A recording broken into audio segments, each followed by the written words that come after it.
What's up, guys? Welcome to the second ever live Geeky Gecko Creations call in. Sorry, I am eating right now because I didn't have time from working to then eat before the live. So I'm just going to eat real quick at the start of this live. Um, so let me just mute this on YouTube here.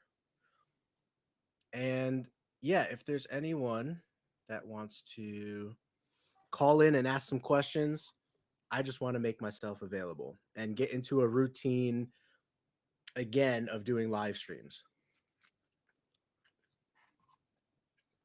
What's up, Backbending? You are here.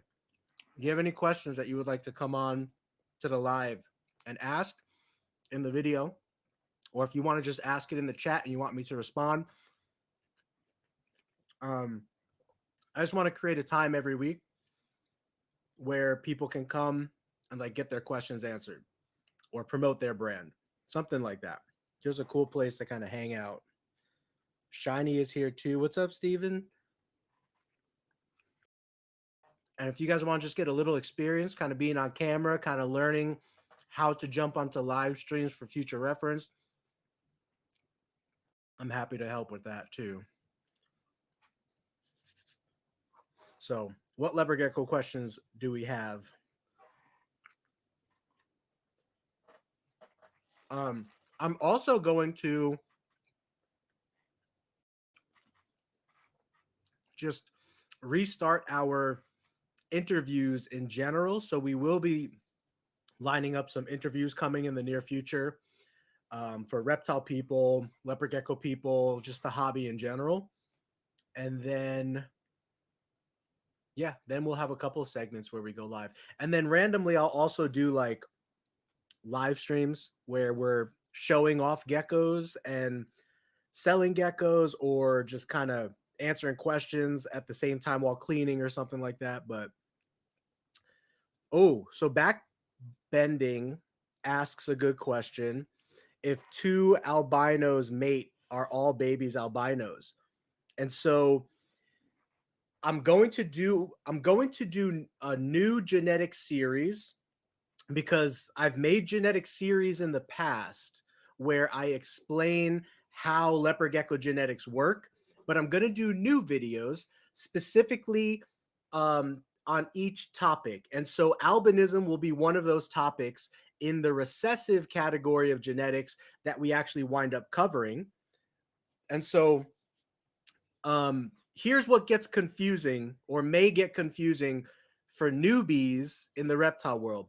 Maybe they have a albino. Let's say they have a Tremper albino and they have a non-albino and they breed them together and then they pop out albinos. That can be confusing. But what happened there was the one that you're calling a non-albino was actually secretly carrying the albino gene. This happens all the time in leopard geckos. Because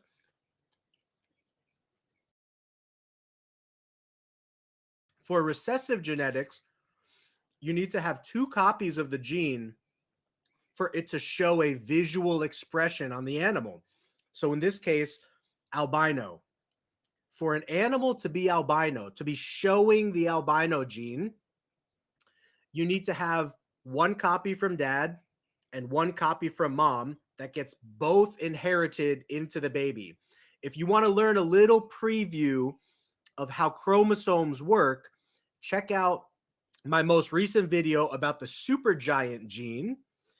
And that will give you a little bit of insight into what is a chromosome, what is a mutation, and how are mutations passed down to the offspring. That wasn't even the purpose of that video, but I covered it a little bit in that video regarding the supergiant gene. I'm going to do another video in the future in detail explaining how albinism works.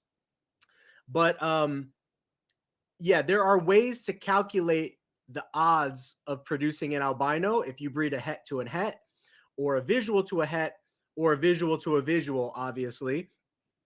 And that's all saying, or that's all assuming that we're talking about the same albino gene.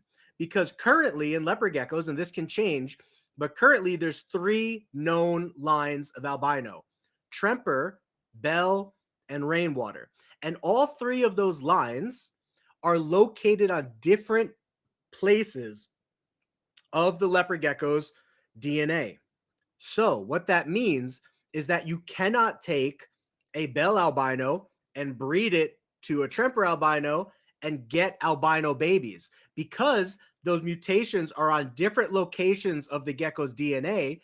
You can only breed Trempers to get Trempers, Bells to Bells to get Bells, Rainwaters to get Rainwater, which is why there is a lot of people in the hobby that get very angry when you breed like a Tremper to a Bell, is because now you are mixing the albino lines, and the offspring of those albinos would now have both albino lines within them, but you won't be able to necessarily tell, um, like if you were to breed it to another albino, you won't be able to necessarily guarantee or tell which expression of albino is showing in the future baby.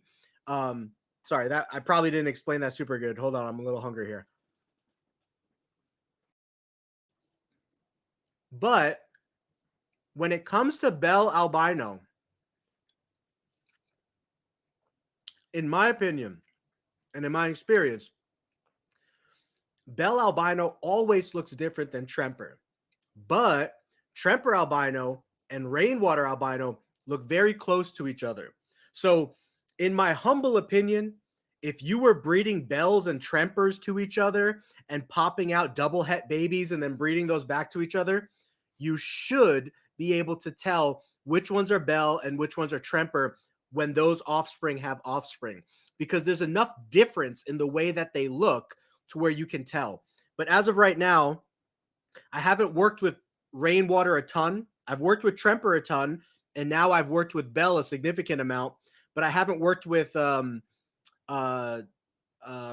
a lot. But as far as I can tell, Rainwater looks very similar to Tremper. Alex, what's going on, man?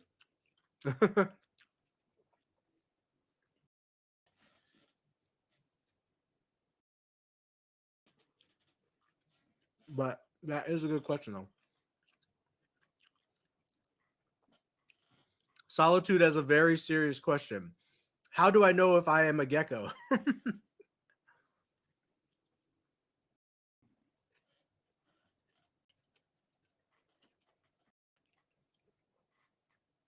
How about a blizzard mixed with a normal? Same thing, because blizzard is also recessive. So all recessive genetics are going to act in the same way. Um,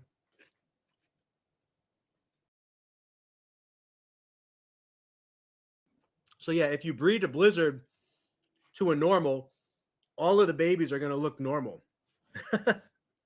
I have never tried eating a cricket.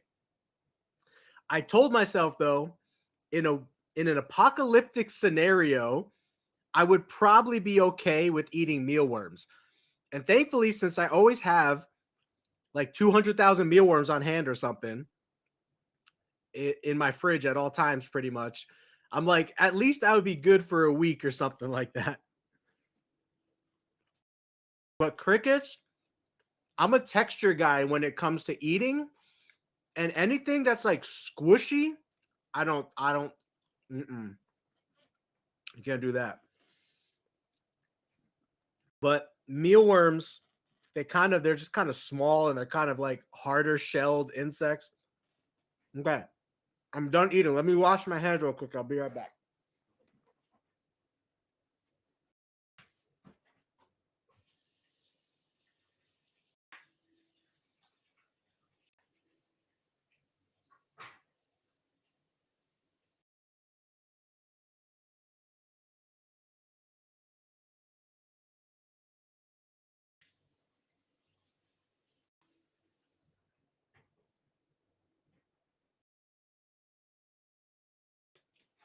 See, I always told myself that mealworms I'd probably be okay with, but Amy, what's going on, Amy? Hold on, I'm gonna add a guest, copy the link. I'm gonna put the link in the chat. So if anybody wants to join our chat live or ask questions live, the link is now in the live chat. I'm gonna pin it to the live chat, and all you need to do is click on the link, and that will enter you through the back door of our studio, and then I'll be able to see you in the back door. And make sure you select your name or your brand name when you click on the link, and then select like the headphones you're using and the resolution that you want to come with. Most of the time you can choose 1080p resolution, which is the highest resolution. Hi, baby. My cat's in here now. Hi, sweetheart. What you? She loves. My cat is my wife's cat, so to speak. Like you know how they say your cat picks one human that it like imprints itself on. So Whitney is definitely that human, and that's because when we rescued her from the pound like 3 years ago, I was working at that time, and I was working for a company at that time, and I was. Well, now I got Alex in here. What's going on, man? Hey, Frank. It's me and Lieutenant Pancake. Finish up your story. The people want to know. Yeah, what was I saying? So I was working for Allstate Insurance, and it was already COVID when we got our cat Effie. So I was already working from home, but I would be working on the computer and on the phone for 8 hours a day when we first adopted this cat. So this cat was a very nervous cat. It just ran into our closet and stayed in there for like 7 days. But Whitney would go in for a couple hours a day and just sing to her. So Whitney, who is a professional singer like my wife, she went to school for singing and acting and theater and all that kinds of stuff. Now she's actually a music teacher. But yeah, so she would go into the closet and just sing to the cat. So I think Effie imprinted on Whitney because during that first week, Whitney spent so much time just singing to her. But the cat, though, whenever I jump on the bed, like watch, I'll go jump on the bed right now. Whenever I jump on the bed, the cat always wants to jump up with me. And then whenever I close the door to like do a live stream, she always wants to come in too. So go ahead, Alex. I'm going to show you how the cat jumps on the bed. Look. Oh, she's on the windowsill right now. Oh, God. Watch. She's going to jump up here with me, though. Oh, the window's open. She likes the window, though. That's the problem. She picks the window over me. But whenever I get on the bed to, like, use my phone or make a video, without fail, she'll jump up here. See? She's thinking of it. But she'll jump up here. There it is. See? I told them you do that. I know. She's a really sweet cat. All right, you could go back to the window. But it's so funny because whenever I'm trying to post a video, like I'm trying to post a video to get more views and stuff like that on my phone, she'll jump up onto the bed and just be like rubbing up against my phone, biting my phone, and it's like falling out of my hand, and I'm like mistyping. So, yep. Yeah, yes, my dog awesome. Flutterpie has a wonderful habit of, for some reason, licking Lieutenant Pancake. She always gives him kisses. The funniest thing is when he gives her kisses back, and it's kind of like a weird lick fest, brother and sister. I have a cool question to ask you for the debate. Mm-hmm. So one thing I've noticed, and I don't know if you've ever noticed this as well, does spraying a leopard gecko with mist trigger some sort of primal fight response? Not a bad one. He clearly likes it. When I mist his enclosure, he will actually specifically run towards the mist. No matter where I spray, he'll find it, but he'll jump at it, lunging, and clearly snap his jaws. And he's clearly having fun, and I've got video of it, but it's more than just playing around. He actually thinks he can attack it like a dog with a hose when you hold out the hose and they snap at it. So my question is, have you ever experienced that with your geckos? So normally if they accidentally get misted in our operation, they will scream. I don't know if Lieutenant Pancake screams. or just He'll bites at the water. he'll croak from time to time. Yeah, he'll croak. They act like it's annoying a little bit. Is my kind of the way that I would describe it is, okay, so leopard geckos are very sensational. Let's run a test real quick. You handle Lieutenant Pancake a lot, but geckos that do not get handled a lot, when you touch them on the back, they will like raise their back. It's like, yeah, see, you see how is he doing it a little bit? Like, Yeah, he raises his back? back a little. So He stiffens up and raises it just slightly. yeah, I've noticed, at least in my experience, that leopard geckos are very sensational creatures. And I was just talking to Danielle, our worker, right before she left work today, because we were talking about what makes a male possibly super aggressive as a leopard gecko. And I was explaining to her how their senses are very fine-tuned. So when I used to breed leopard geckos, by dropping a male into a female's tank, not literally dropping, but I mean just like putting a male airdropped him in there, give him a little parachute. Just airdrop him in, you know, like stork mode, how the babies get delivered. But so as soon as I would put the male with the female, a lot of times, as soon as I put him into the female's cage, he's already rattling his tail without even like seeing the female, just as soon as he plops in there. And the way that I interpret that is that their sense of smell of pheromones is very, very in tune. It's very highly in tune.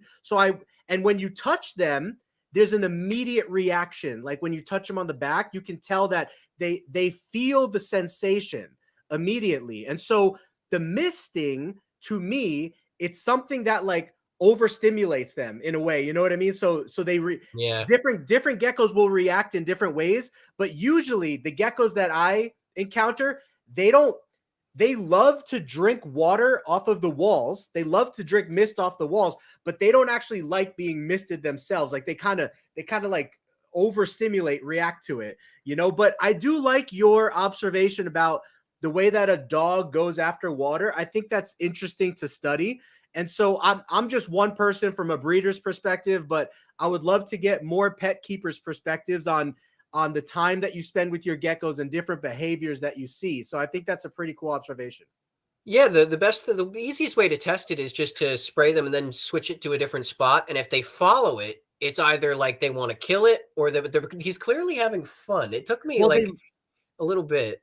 Yeah, they also love fresh water. So this happens with cats a lot too, is you could have a bowl of water out for a cat, but then the second you like turn on a faucet or something like that, they go for the faucet water. There's like something about certain animals and fresh running water, which they love. Same thing with ball pythons. When you put fresh water into a ball python's cage, it will drink it right away. Like it goes to it right away. So I think there's just like a programming inside of them to where they want fresh water and they're kind of programmed to like learn, especially for leopard geckos, where in their native country of the Middle East, they might only get water a few times a year. You know what I mean? Like fresh water. So when it rains or when fresh water happens, I think their instincts kind of kick in to like go after it.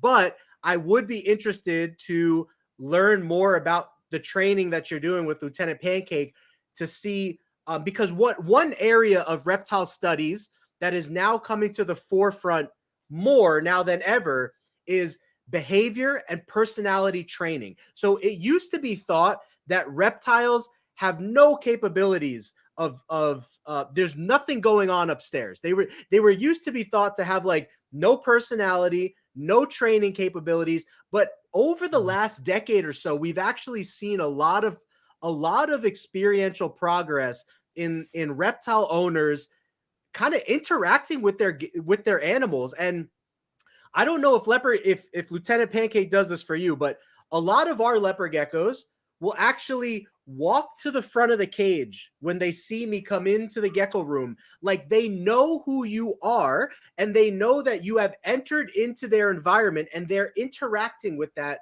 interaction. So it is interesting. It's funny that you say that because he'll actually walk to his food bowl when he wants to be fed or when he wants water. He'll actually sit there. And he knows that's the tureen because I didn't want to feed him on anything where the worms could escape. So I got a little dish from a garden store that was Yeah. laminated so that I could wash it and whatnot. And you fill one up with water, fill the other one up with worms, and the worms crawl around, but they can't get over the edge because it's too slippery. And Mhm. he can just have his choice. Um, and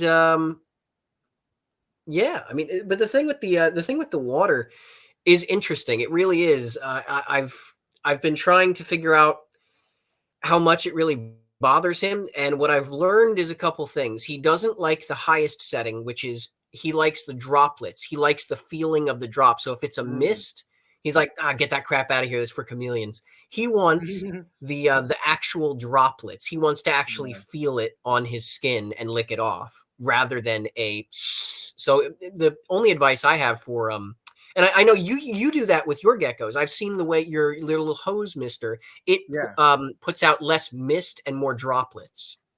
Yeah, yeah. It's not like a direct line of water. It's more like a wide spread of water. Yeah. And then some people, I think, is Lieutenant Pancake set up with a timed mister that just mists on a timed? No, it's a spray bottle. It's Oh, manual. So okay. I'll do it Some whenever I people get the actually, opportunity.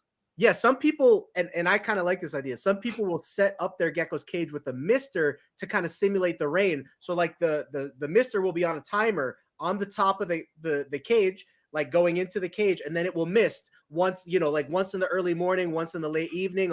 It'll mist a little bit, and then water droplets will get on the sides of the wall, and they love drinking that. But as I do more bioactive cage builds and stuff, I would love to incorporate some misters. And then also, I think waterfalls are like the coolest thing. So I'd love to incorporate some waterfalls into leopard gecko cages too.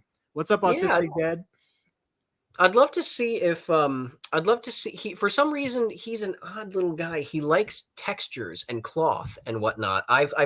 I've put him inside of shirts and inside of scarves and inside of anything that I think won't snag his fingernails. And so what I'll do is I'll wear a sweatshirt and I'll drop him down there and I'll drop him just in my shirt and he'll lay against my body heat. And he'll do this for sometimes half an hour at a time, be completely content soaking Mm. up body heat from me. And I'll open it up and I'll check on him. Hey, do you want to crawl out? And he'll look at me like, no, I'm good, man. And Yeah. we'll play Yeah. games and we'll read. And I'm amazed by how personable these guys are. Yeah. I'm trying to think of the species that's really popular with. Why is it spacing my brain right now? Bearded But dragons. no, I think it was a more aggressive species that's more difficult to train, and people would put like their sock. I was gonna say something with their smell on it, but I'm trying to think like what reptile would like the smell of your feet in their cage. But your obviously body odor and your oils on your skin has a certain smell to it. And reptiles, like we discussed with leopard geckos, they're very in tuned to smell, like very much so. And leopard geckos have this extra intunement. I call it their sixth sense, which is they lick everything.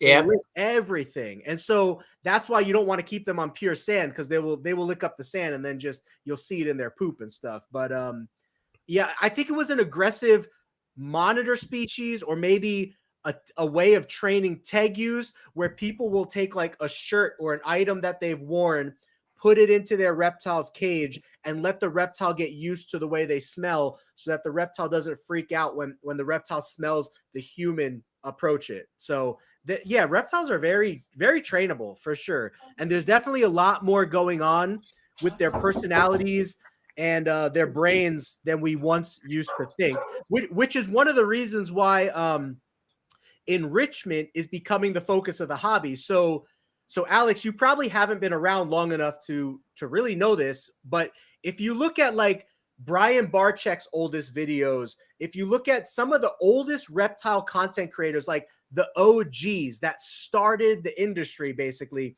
you would see very minimalistic setups, like a piece of newspaper and a water bowl, right? But Yeah. we've come so far away from that now to where most people do not want to see that type of setting at all. And if you're a breeder who still breeds that way, you might want to consider not showing that at all, because that gets labeled as like animal A, right? I don't want to say the word because then YouTube might flag my video, but it gets labeled as like Animal mistreatment. Animal mistreatment. There you go. But I do agree that I think it's nice to see the hobby shifting to showing off the animals in the best ways possible, which is one of the directions that I'm heading with my channel also. And, you know, as time frees up too, I'm going to do a lot more bioactive showing off, just like I'm talking about, because I think if we can just show off the animals in the coolest ways possible, that will be like the best way for newer people coming into the hobby to kind of get a gauge for, you know, better enrichment for the animals moving forward as a whole. So yes, Lieutenant Pancake, would you like to ask your stepfather a question? Do the lick, get a lick from him. What kind of camera you got? Is that just your computer camera? That's just the computer camera right now, but he's having a hey you Pikachu moment. Yeah, Amy, come on whenever you're ready, Amy. Pikachu, I choose you.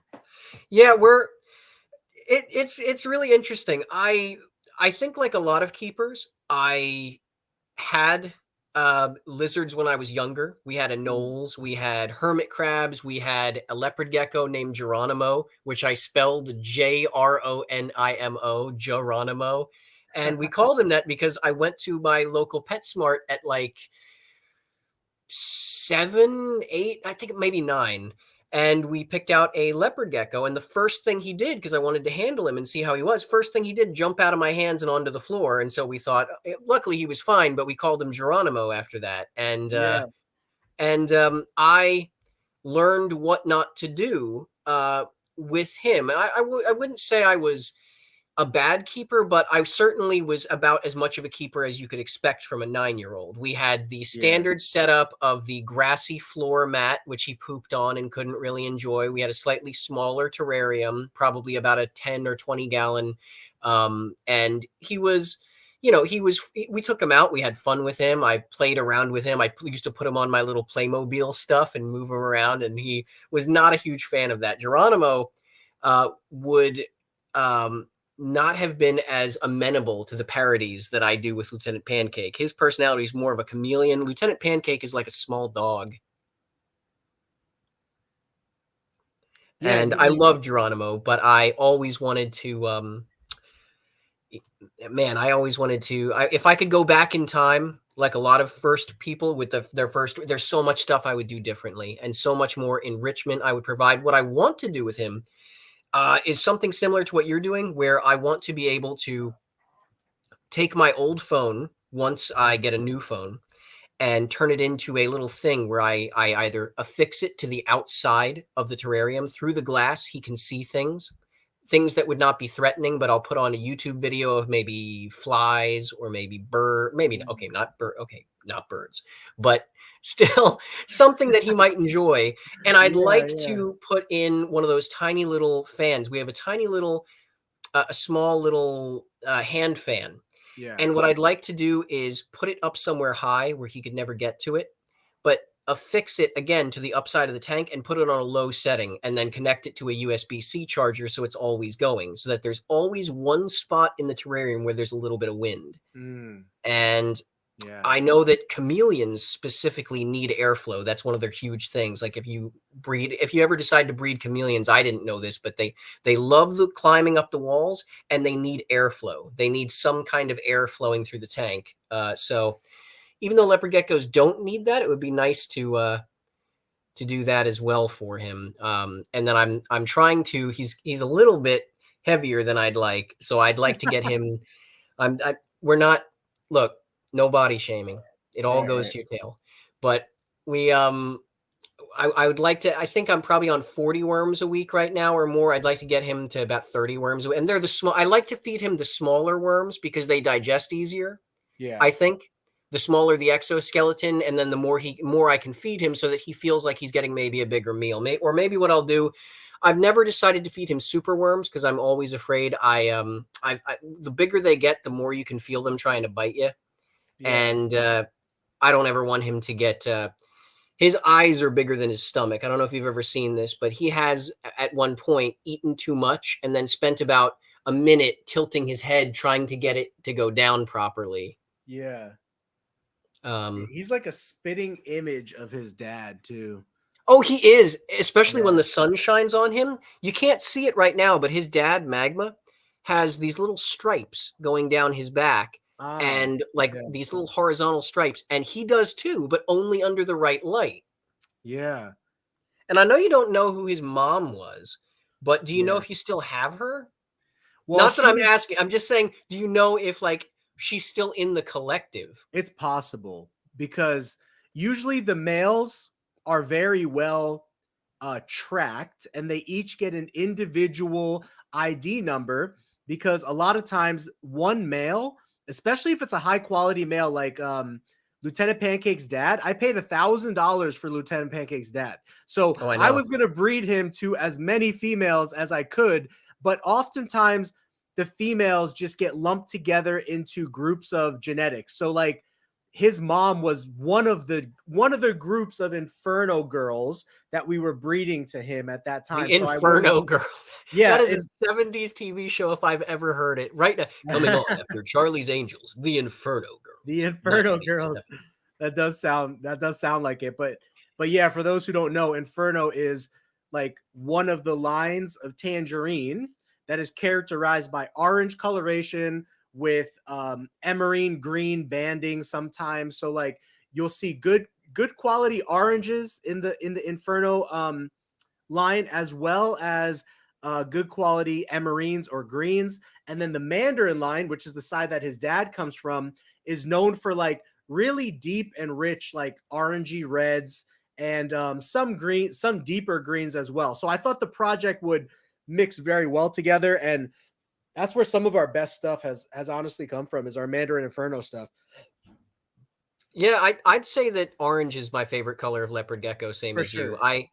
I before your YouTube before I found you on Google, I had never seen an orange leopard gecko, I don't think. Or if I had, I assumed it must be $10,000 because there's no way or there's no way that they could get like a leopard gecko looking like that cheap. And that's what I'm impressed by you and a bunch of other breeders that you've managed to get leopard geckos. I mean, I'm sure it's just how the hobby goes. You're making more of them now, so they're cheaper, but I'm always amazed that if I had been back in what was it 2007 or whatever when I got when I got Geronimo back in probably 2006 or 7 it Mhm.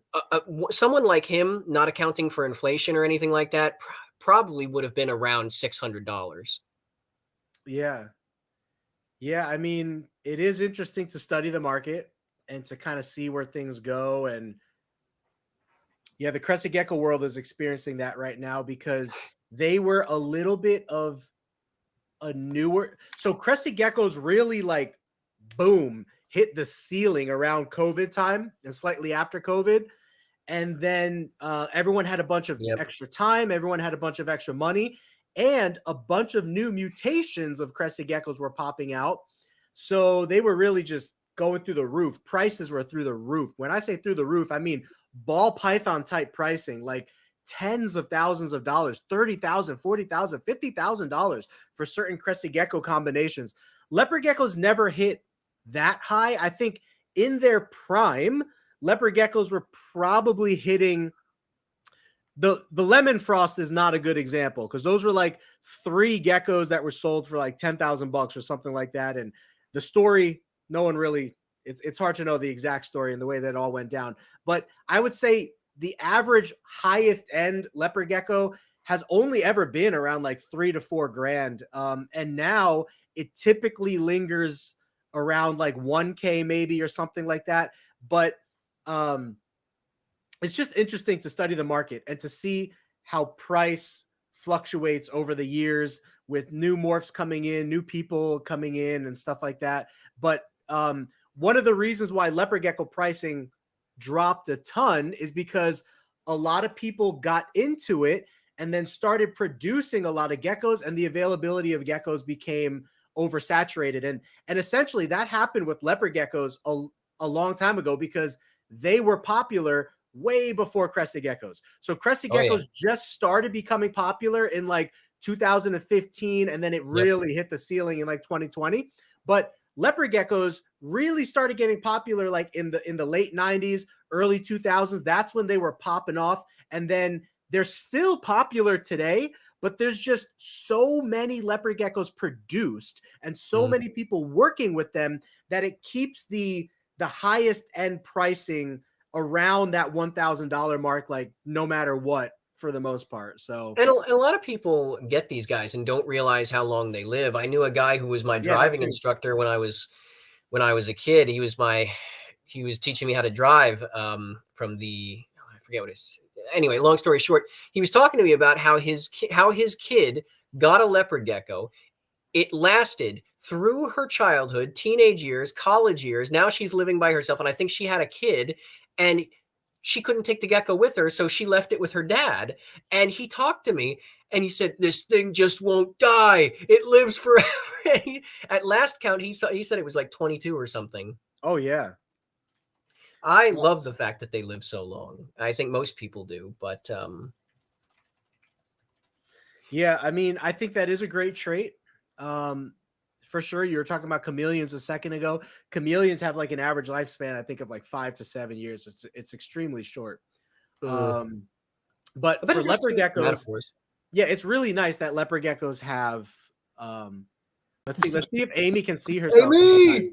Can you? Unbelievable. No, it's doing the same SHIT again. I don't know why it would be doing that for Amy. Let's think. There's You know always what she's on her phone. Like all that I can see is a black screen, and then on the left and right side are like these little all colored leaves.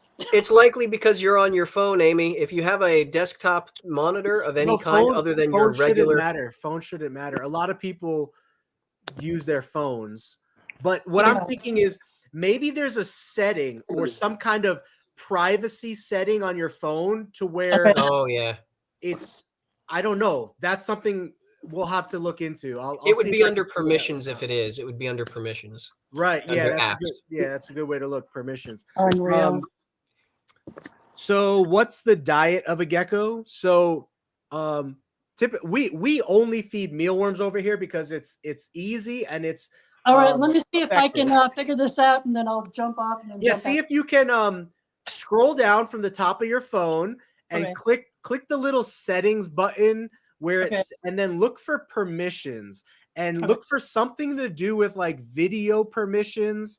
And I don't know if that's it, but either that, or is it possible that your front camera is broken or covered by something, a piece of tape or something? No, they're the front and back camera. Well, here's something for you, Amy. Can you see yourself at least? No, I can't see nothing. I've got a black screen, and then in the you top got left, this, Amy. In the top chat's left, rooting for you. It's like in the top left. Yo, Reese, come in. Leaves, and then the bottom right, there's leaves. Other than that, we can see you just fine. So as long as you stay relatively where you're standing, I wouldn't worry too much about it. Yeah. I've slowly become Amy's tech ambassador because I love working with other reptile YouTubers and so Amy and I have been working together on one or two things, and it's been a great honor to be her tech expert. Yeah. Totally, man. Wouldn't want anybody else. Yeah, see if you can work with her behind the scenes, maybe sometime, Alex, because Alex is a pretty smart dude. But for sure. Well, hey, I may know technology, but Amy's got a monopoly on desktop monitors. I don't get it. No pun intended. Oh my God. Well, let me see if I can get this going the right way. Nonetheless, I'm going to jump off and then jump back on here. Yeah, you got your Savannah back. Get back, JoJo. She was House of Reps, though. Come in if you get a chance. It'll be a good way for you to practice. Oh, for sure. Yeah. Going on to a live too, if you get the chance. Exactly. But yeah, somebody who was asking about food for the leopard gecko. So leopard geckos are insectivores. So obviously, if you get a crested gecko, I'll be back in a minute, y'all. Okay, crested geckos are insectivores, and they also eat fruit. So that wouldn't be called a fruitivore. It wouldn't be called an omnivore. Yeah, but omnivore means they eat meat, fruits, and vegetables, right? Or would it just be labeled for a creature that eats any one of those three categories? I believe omnivore cover. You're right. It does cover meat, and you would think, but I think omnivore is apt because if we're absolutely going down to the nuts and bolts, I think insects do technically count as meat or at least protein. All right, so a quick Google search says the practice of consuming only fruits is known as fruitarianism, but that's probably for humans though. That's not referring to like a creature that just eats fruit. Yeah, I'll look it up too. Look up what an omnivore and an insectivore is called. Yeah, that only eats fruit. But anyway, so leopard geckos are only insectivores. So it's called a frugivore. An animal that only eats fruit is called a frugivore. Example, fruit bats, orangutans, birds. Wow. So crested geckos are frugators. That sounds like a dirty word. Frugator. You're a frugator. So crested geckos are frugators, and they are insectivores. Gargoyle geckos will actually eat. Gargoyle geckos and Leachianus geckos will eat insects, fruit, and other geckos / small mammals like pinky mice or something. Sounded like something. Yeah, sound like a Harry Potter creature. It's a frugagore. I was thinking of where the wild things are or something like that. Oh, is that a movie or something? I'm unfamiliar with that. Yeah, it's one of those movies. It's based on a children's book that scared me, and then they made it into a movie where they turned everyone in 3D, and it scared me even more. I'm an adult. I can watch like Zombieland, but I can't watch that. It's made for 10-year-olds. If you ever look up where the wild things are, live action, it's hard. It's terrifying. You'll never get through it. And Lieutenant Pancake back here is whispering horribly insensitive things about frugivores. He's like, those darn frugivores. He's not happy. He has long since despised vegetarians. What's one of the Harry Potter words where they're like Espelius frugator or something? Like someone was saying, it sounds like a spell or something. But yeah, so leopard geckos, you're looking at. Actually, I just started not recommending waxworms to people. Really? Yeah, because too many people I've encountered will say that their geckos get stuck on waxworms, and then there's the buddy. Oh no, my bad. I thought it was a different guy, but look, he's got a Pokemon hat. What's up, man? What up, Frank? Finally, awesome. Nice to meet you guys, man. Yeah, good to meet you. Good to meet you. It looks like your sound is working. If you want, you could turn your camera sideways, and then we should be able to see like more of you. If you want to keep it vertical, that's also fine. Yeah, I don't think it's going. Yeah, it looks like maybe you might not have auto rotate turned on, but vertical is fine too. Cool shirt, by the way. Thank you. I had to put it on just because you got your Pokemon shirt. Dude, I got that hat too during when was the big Pokemon Go boom? Do you guys remember when everybody was out in the parks and bought one of those hats too during that time? Because Pokemon merchandisers would then go to the parks where people were hunting Pokemon, and they would like sell keychains and hats and all that stuff. And sure enough, I bought a hat. So you bought into it just like I bought into the geckos. Yeah. So I don't know if you can see this. He's actually crawled onto my head. Oh yeah. No, they'll do that. I was just actually pricing out cards because tomorrow I got a show. Oh, that's right. Okay, so yeah, we just met pretty much. Like we just met. Yep. Talking. And so you have a Pokemon card show coming up. Yep. It's gonna be in Clovis in California. If anybody here in the chat is from California, it's gonna be in Clovis, California, and Fresno Valley. And buy, sell, and trade cards. And then now we're into the geckos, and I just picked up this beauty today. Let's see if you guys can see it. Let's see what you got there. Red Diamond Bengal, RD Bengal, Black Knight. Who'd you get it from? I got it from one of my guys out here. I traded actually Pokemon cards for her. Gotcha. Oh, that's such a cool story, dude. Yeah, I actually trade Pokemon for all my geckos, to tell you the truth. That's crazy. I could never. You could never. I probably have some rare ones from when I was a kid. I collected them in the early 2000s. Check her out, guys. That's a real young one. Okay, so that's a shiny. I'm gonna let you in on some tips and advice. The real young ones like that are super sensitive to life. You got to make sure their care is on point. A lot of breeders won't even sell them that young. But the only reason I'm telling you this is because I want to see you do well, and I want to see that gecko do well. I'm not telling it to you to scare it to you, but most breeders will not even sell geckos that young because they wait for the geckos to age out a little bit more to show that the gecko is thriving and it's going to adjust to a new household easily. But if you have any questions at all, let me know. If you've already done your research as far as the care of the animals is concerned, then I'll trust in that. But if you got some questions, let me know. Yeah, remember I have the other Black Knight female, and then I also cohabitat with it was a Tangerine Dark Knight female. Gotcha. So you already know what you're doing. Then you're fine. Yeah. Well, not know everything, but I kind of know a little bit of the basics. Yeah. But I do think Pokemon and leopard geckos, they really go hand in hand. So we were talking about like, I'm going to reach out to I'm going to look for like the different card shows that happen in Arizona and see if I can actually talk to them about like bringing a leopard gecko booth. But yeah, House of Reptiles over here, or House of Reptiles, House of Reps. Let me put his, how do I put it? Wait, Frank, you might be able to make some, even better cash if you have a pre-prepared, bundle enclosures, like a lot of these enclosures that you find at PetSmart and whatnot. I am working on that.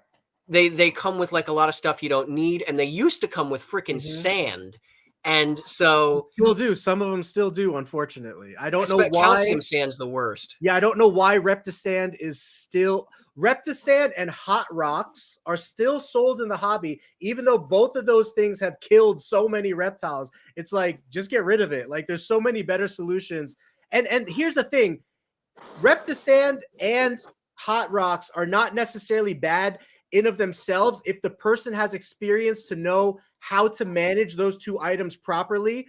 But a lot of newcomers to the hobby don't know. And so they just put the Hot Rock on, they just plug it into the wall, or they just throw the sand in the cage and they don't mix it with soil or anything else. And then the gecko's like eating up a bunch of sand and stuff. So I don't know. I think it's just better to get rid of those items, but it's just kind of sad to see the companies keep them around for and still keep on going with those items. I hate going to PetSmart and places like that because I feel so bad for the animals, and sometimes I want to just adopt a chameleon or something just to get them out of there. But that's part of the problem, because if I do that, they're just going to replace them with another ones tomorrow. We can't do that. I just want to rescue them to get them out of there, but they're just going to buy another and replace them, put them right back on the shelf. And so it's not really going to be helping the problem.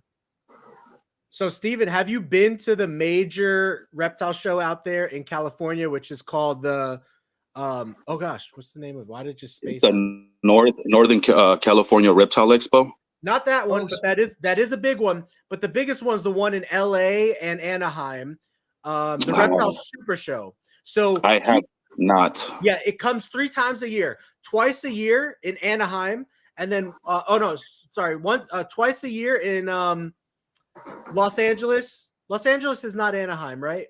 And then once a year in Anaheim. Yeah. Los Angeles is close to Anaheim. It's probably like 30 minutes away from each other. Okay, so yeah, twice a year they do it in Los Angeles. Once a year they do it in Anaheim.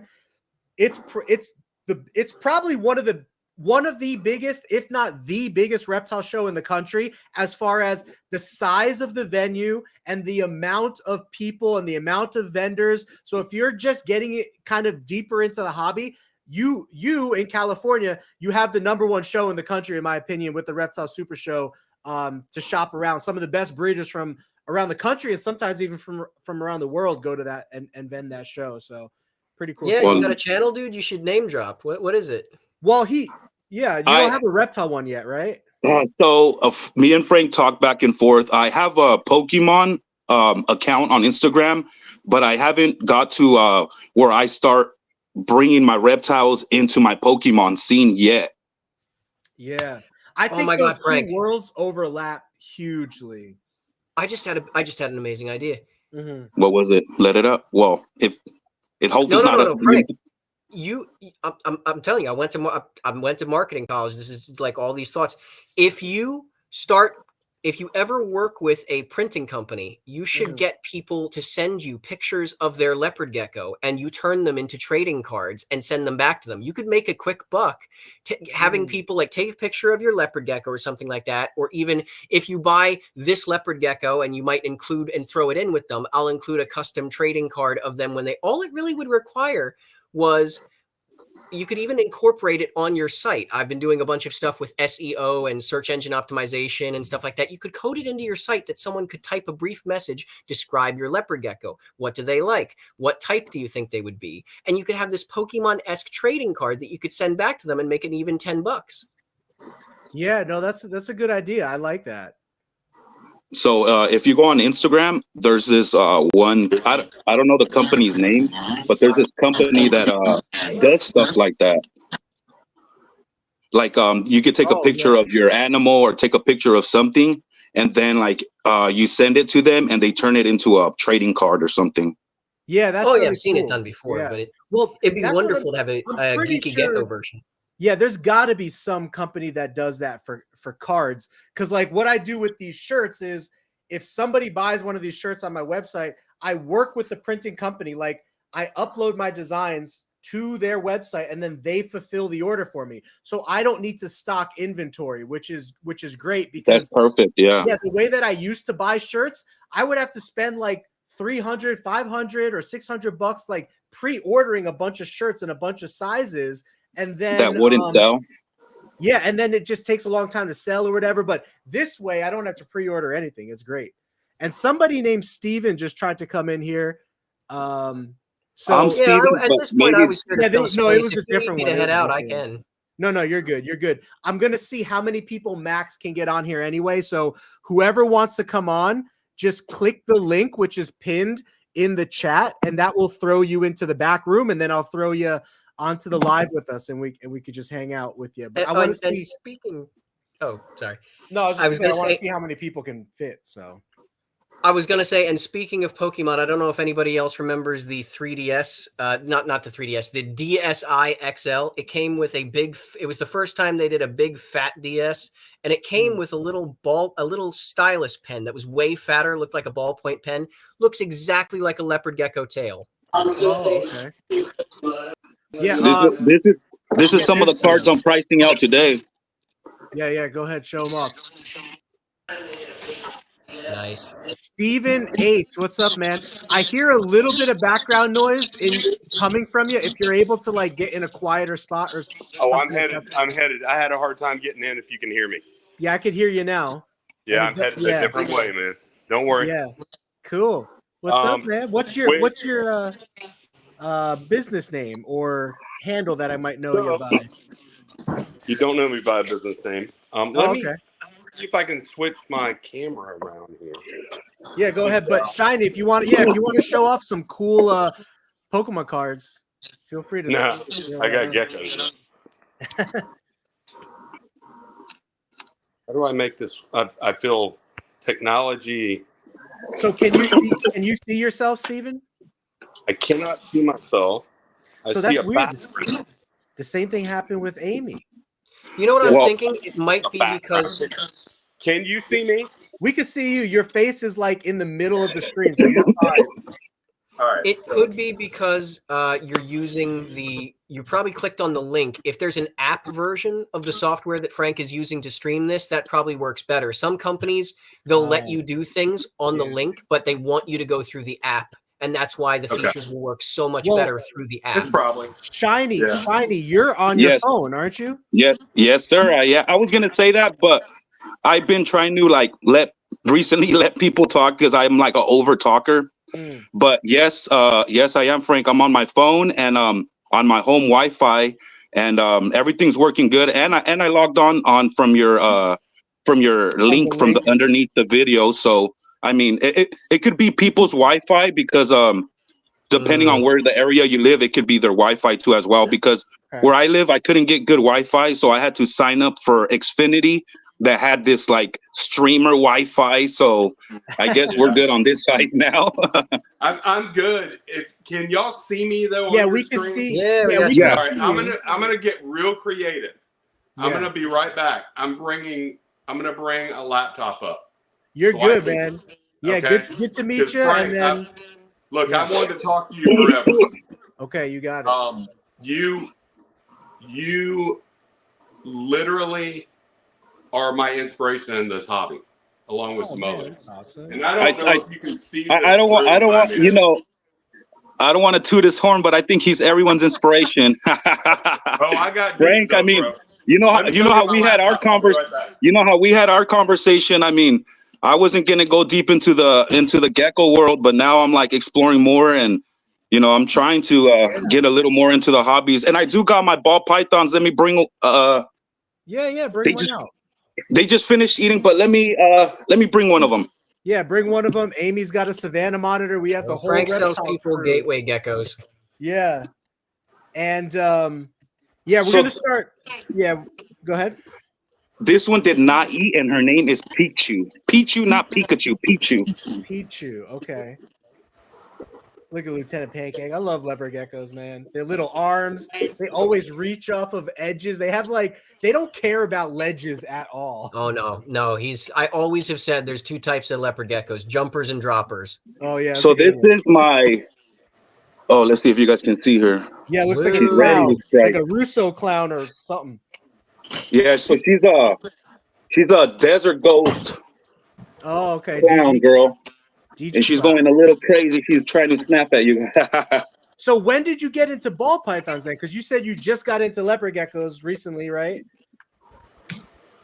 You've been into balls for a while, or? Yeah. So what happened? Like I was into ball pythons first, and then some situation happened where I had to get rid of all my reptiles because of my living situation. So I was like, I'm gonna try to still get into something that I can do, and but not have to like feed them or not. So I went into Pokemon and I started doing Pokemon, and then I actually got to get into ball pythons because one of my friends was like, hey, I just breeded some, and you're kind of like in a better place now, like where you can actually have animals. Like, do you think you? And I got a good deal, so I got 2 females, and then I went to go get rats, and I went to go get mice to feed my snake, but the guy was into Pokemon, and I walked into the store, and I was like, it was like a reptile shop mixed with a Pokemon shop, and I was like, what the hell? And I just started talking to the guy, and I was like, I kind of need feeders because my snakes aren't eating frozen thawed. And he was like, okay. And I was like, do you buy and would you happen to trade for Pokemon? And he was like, yeah, let me see what you got. And then he was like, maybe you want to get into something else, and instead of ball pythons, maybe you want to try something else. And I was looking around his shop, and he had a all black night male, like all literally jet black male. And I was like, well, what about this? And I already had store credit with him. Like I had like maybe 900 store credit with him or something like that. So he was like, if you want to take that one, I might need cash on top. But he's like, hold on, I got something in the back. And he went to the back and he pulled out this beautiful female, this black night snow female. And I was like, damn, she's beautiful. I'm like, would we trade for Pokemon? And he said, yeah. And so that's how I kind of got into the ball python. Like I stepped in a store, they had Pokemon cards. I was trying to get feeders. The guy led me onto something else. I held the gecko in my hand, and I was like, man, I gotta take it out of here. And I literally went home that day. I traded him some cards, and he gave me the gecko, and that's how. And he gave me a tank, and he gave me literally everything I needed to start it up with. The heat mat, the everything that I needed for it, he gave it to me, and the gecko. So I mean, that was like, that's how I got stuck into it. So yeah, that's cool. Yeah, they're like living Pokemon. The way that I look at them, they're like living Pokemon. So yeah, super cool. But so we got Steven. Steven, can you see yourself now, or did you just get creative? Yeah. Okay, so cool. I have a slight delay. But okay, yeah, because you're watching it from YouTube. That's what you mean. Yeah, I've done that before. And then can we hear you, House of Reps? Your voice. I don't know. Yeah, do you? That would be cool to see. So, and I'm sorry, man. I thought your name was pronounced Reese, but it's Rise. Is that No, how it's pronounced Reese, just it's spelled. pronounced Reese. Okay. Yeah, just spelled the other way. Gotcha.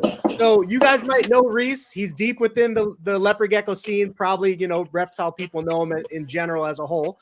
If you don't know him, his channel is House of Reps. Him and I are actually going to be doing a lot of leopard gecko, collabing together, just promoting of the hobby and stuff. So it's really awesome to have you here, brother. Actually, House of Reps, you're inverted. So anything you hold up to the sign that's language, including your sign, is backwards. On the app when I was signing, or on the I know. when I was signing in, Yeah, it do gives the you an mirror. option to flip it. Yeah, I know. I just like being dyslexic. Oh no, dude, I'm dyslexic too. I got 20/20 I just like making vision, y'all but think dyslexia. harder. Yeah. Well, because of my dyslexia, I can read it perfectly. There you See go. what I'm saying? Instantly, we're in there. So Steven, how's the audio though? I got the little mic your on. audio is great, man. Your audio is Good, great. man. And then Steven, how do we know each other? You don't have to tell me your last name, but I don't recognize H. Yeah, Steven H. Yeah. So I have purchased from you. Okay. It's the first time I've spoken with you. Oh, that's beautiful, Reese. And but yeah, you along with a lot of other large YouTube. Yeah. Got me into this. So we have a small boutique breeding facility here in our house. My wife runs it. She doesn't work. I work in the insurance industry. And so started out with a bunch of real high-end geckos from like Urban and some others. I tried to do it right, Yeah. And Urban. I've got some. You got some tornadoes, some tangerine tornadoes. So this is a. Hey, Reese, one thing you can't take away, though, is that Tangerine Tornado is still a super high-end investor from a lot of people, regardless of, even though I think there's other lines of Tangerine that are comparable or better, it's still one of those popular things, right? I don't think it's going to go anywhere. I don't work with it. Excuse me with? Is this the guy you always call me Reese? This is why? No. What? No. I forget what you always call me. What's the name you always call me? Chris. Chris. Yeah. I can't wait until I meet that guy on one of these streams or Bourbon? something. No. He's talking about, I'm thinking of something else with Chris. I've always called Alex Chris, but sorry, Steven, I didn't mean to jump in there. I just had to address Reese's chatter in the background. But actually, Reese, that would be a good conversation for us to talk about on our live when we do one with you. But yeah, go ahead, Steven. You were showing us off. So No, you purchased Urban, and you taught me basically everything. I'm not gonna lie. Well, that's cool, man. So have you spoken Frank's before? taught a lot of people. When I first started, he was teaching me stuff too without knowing. Yeah. I love it, man. I love leopard geckos so much. So they're like my biggest passion reptile for sure. Right. So I'm glad I could do it. And linking up with other breeders and stuff, that's definitely a big passion of mine too. Just trying to create like a positive place for people who love leopard geckos to kind of collab. So look at that. What you got there, Reed? Purple head cross cipher. Interesting. Whoa. Yeah. They're black eyes. The screen's so small. That's why I'm like, Yeah. And House of Reps, I think I've heard of you. Do you have a YouTube channel? I think I've seen you maybe on YouTube. I just started it. Yeah. I mean, I've had one for years, like 15 years, but I never posted anything. And in the last like 2 weeks, I just started posting videos. I may have seen you once or twice. I don't know where. That, and I also did a podcast on YouTube somewhere else. So maybe on that. Yeah, we're gonna start. We're gonna do an interview with House of Reps coming up, kind of talking about his goals with his YouTube channel. But I think it's amazing. A lot of new people into the leopard gecko scene have a passion for creating videos and just sharing their passion for leopard geckos. So all you new guys, like Reese and I, are here to encourage you guys. You know what I mean, and also help you guys with questions or anything. There's a lot of things that go on in any hobby, but there's especially a lot of things that go on in animal hobbies that can be like real negative and try to drag people down and stuff. But Reese and I have talked a lot about this, and we just want to create, just individually in our own lanes, just positive places where people can come and ask questions and feel supported, and then also collab together to try to promote that for the hobby together. So you'll see us trying to do that more as time goes on too. Yeah. Oh yeah. Well, I've been following you 4 years, Oh and wow, okay. I've got. Awesome. We're sitting on 100, and I tried to find a different niche. Yeah. And so we consign through 2 local shops in New Smyrna Beach and Daytona Beach. So I split profits with them. Oh, okay. But I'm sitting on 120 babies right now. That are a couple years old, and then this year. Frank's like, that's it? 120? I got about 120 right now. Yeah. Yeah. Last year was wild for me. I only bred probably about 100 babies this year in 2025. But in 2024, when we were in the heat of season, we were hatching like 50 babies every 3 days. It was absolutely insane. And then I will admit that became overwhelming for me. And now I'm still stuck trying to sell all those animals now because I've been so backlogged just from caring for those animals. Like, you have to upgrade them, move them to different caging, and it's a whole thing. So I'm definitely in a little bit of a neat, like downsizing kind of stage right now. But that's one thing I definitely learned from you as well as other people is to stay small and not get overwhelmed with babies like that. I think that's the biggest. That's the biggest scale, right? We've got a business model where we're scaling and only selling what we can sell. That's why we're sitting in 2 stores that are high-end stores, and then doing more market and we're launching our own website as well too. And not trying to overcharge. That's one thing I appreciate about you, Frank, is that you're reasonable and an everyday person can buy. We focus so much on breeding in this hobby. It seems like we need to focus in a little bit more. We try to focus on the pet side of it as well too. But not that smart. That's slick. Why I started doing what I was doing is because I was seeing all the babies and I was like, why is this 400 and this is 50? I was like, it's the same animal. They're like, oh, the morph. I was like, I don't know.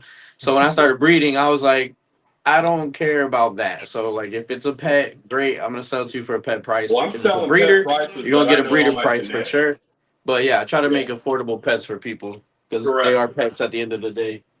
Yeah. So like I'll sell a tornado. I try to follow Frank. I try to copy you, man. Oh, you did? Your pricing. Like I'm using you as the benchmark. Oh, okay. Versus saying urban. Because in a down market, you can't command $1,000. It's hard to command $1,000 for a tornado, right? Right.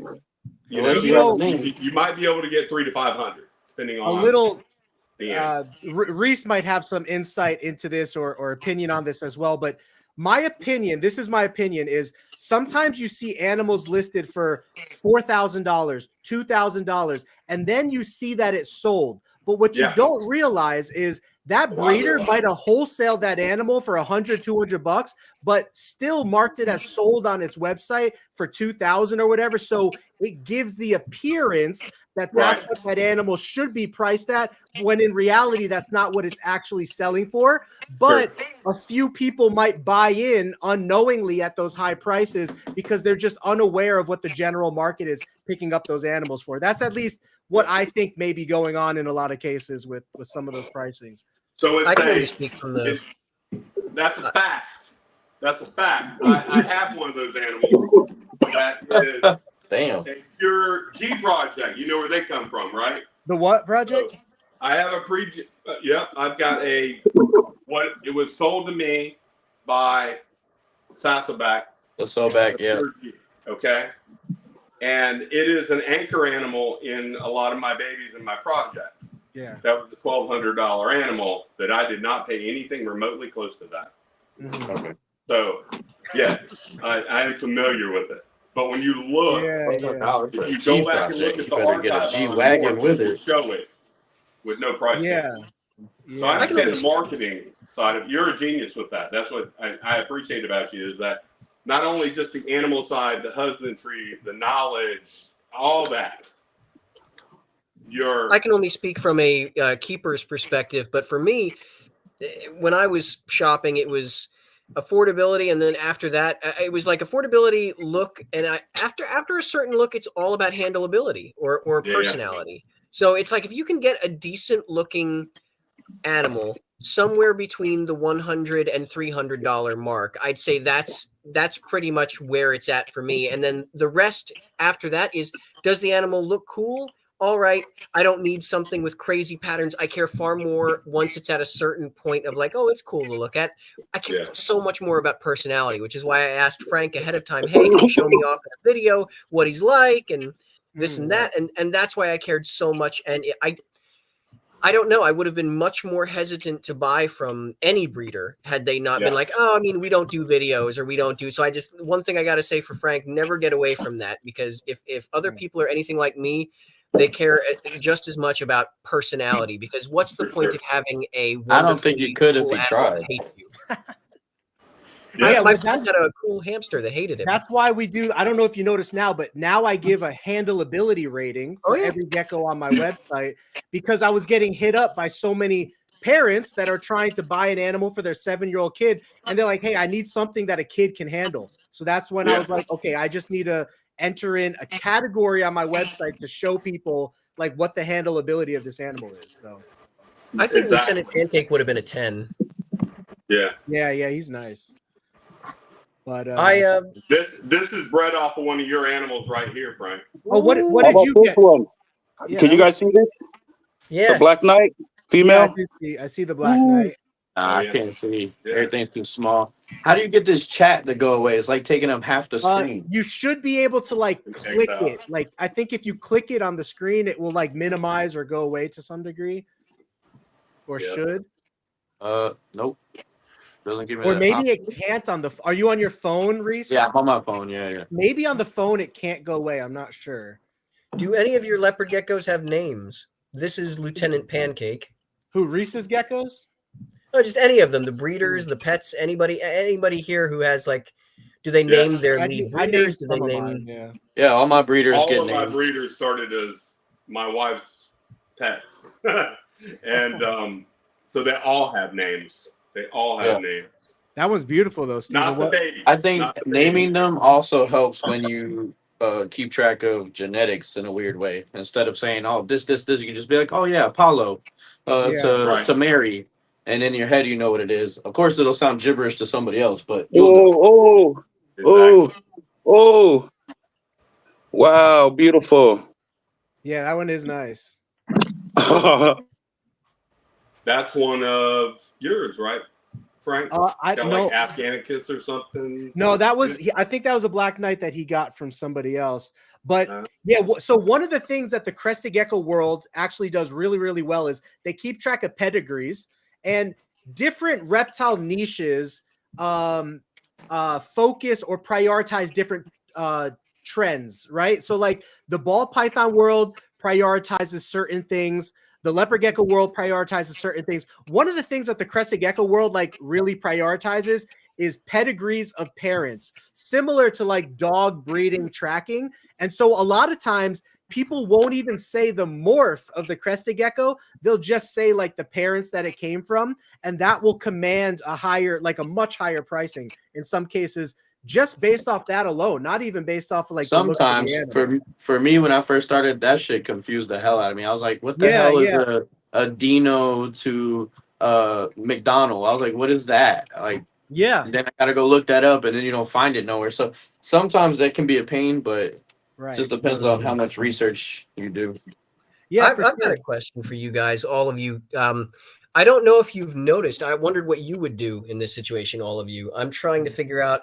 Lieutenant Pancake's getting close to another shed, but from his last shed, his last two sheds, he's got a little bit of stuck shed right on his lip right there. And I'd like to be able to get that. Lick it. You just lick it off. Him or me? Yeah, just lick it. For real. I was thinking about a black mark right there, or yeah, because if you look closely, it's actually like a tiny bit of dirt or stuck skin. And I'm here's what you need to be careful with: mouth rot and bacteria. So yeah, you could use a Q-tip, like Reese said, or in some cases, what happens with the shed of the gecko is sometimes it gets stuck like on their tooth or something. So you actually need a pair of small tweezers to pull it off. But if the shed sticks there on the side of their mouth long enough, bacteria can actually form and start to eat into the skin of the gecko. So it's really important that you get whatever that is like off as soon as possible. Yeah. We literally do what you just said with the Q-tip. Yeah, a wet Q-tip. We'd actually use iodine. Yeah, iodine is great. Iodine is great. Iodine would work. Wouldn't that be toxic? Iodine works No. fine. It's worked for 3 years. Yeah, the iodine that you get from like Walmart and stuff, that's what a lot of reptile keepers will use that for. And like, it wouldn't be toxic if you tried to lick it after. Like I'll only use it to dab at it and then stuff. It's not going to be. So veterinarians use this to clean wounds and cuts on animals as well. This is what I use to clean my tub. It's backwards. I can't read it. Or, What is or it? hexadine, but you need to water it down a lot. Yep. Like I water it down. Yeah, that's a very concentrated solution. When you use buy chlorhexidine, but I don't put it in their mouth. Yeah, I no. What I'm saying is vets use this, so it is safe for them to go by their mouth. Is what I'm saying. Oh, like for sure. Vets around here, this is what they use to clean cuts and wounds and stuff. And if it goes into their mouth, they're fine. You do, yes, water it down, you know what I mean? Dilute it, but it should be good. And then it's multi-purpose. I use it to clean tubs. You can use it to clean wounds. Yep. So it helps out with a lot of stuff. Yeah, I think I'm going to use like a little bit of this one right iodine here, on a you Q-tip, and then I'll do what I can. And then if I can't, I'll take him to the vet. Yeah, if it's not, is it a cut though? Exactly. Is it an open wound? No, it's not a cut. If it's not an open wound, I would just use like a wet Q-tip, just anything to get it, like a water wet Q-tip. Little humid sauna, then a wet Q-tip. I noticed it. I noticed it a while ago, a couple months, and it's pair of tweezers. And I wasn't sure what to make of it. I figured maybe it was just a piece of skin or whatnot, but I want to do the right thing by him and make sure I stay on top of anything that might be a health concern. So I'm going to take care of that and take him to the vet if I can't do it myself.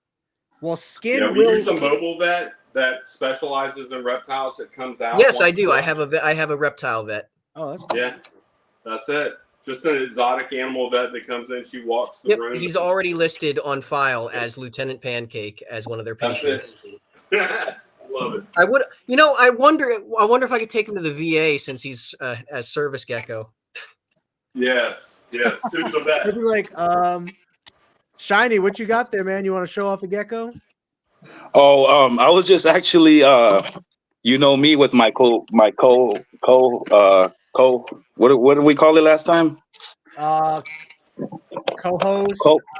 No, the co-host, when you put the two geckos together.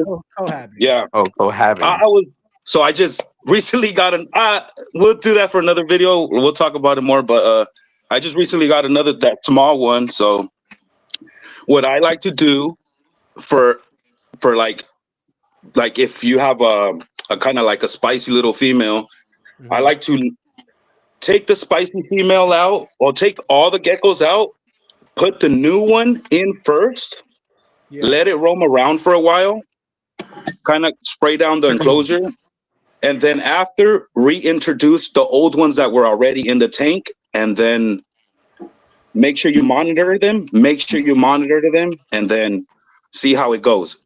If it goes bad, like you talked about it, you pull it out, and then that female cannot. Wait, are you saying you cohab leopard geckos?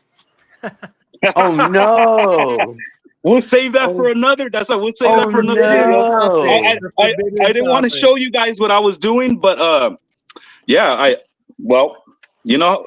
mean. No, we want to say. I got mixed opinions on it, but I'm not one of those people like you should burn in hell because of it. It's whatever. Not at all. They're your animals. That's what exactly. They're your pets, your animals. So. Yeah. Yeah. Well, they're fine. They're found in the wild with the couple laying around each other. They kind of mingle with each other. I know. The reason I have mixed opinions is because experienced keepers should be okay with it, but I don't feel like newer keepers should be anywhere near it.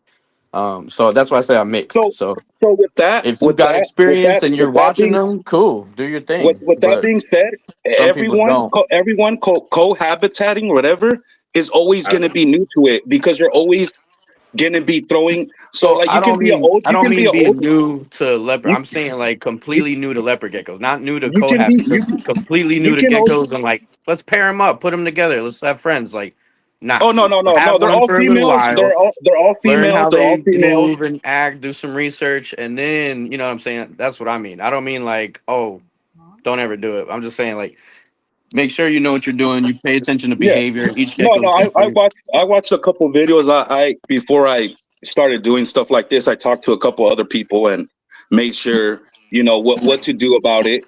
Or make sure I'm around, not just be oblivion and just walk away and stuff like that. So I kind of got a little feel for it. But Yeah, I'm not talking about you specifically. I'm just saying in general. I got no you. matter if you're an old breeder or a new breeder, it's still always going to be a new thing to you.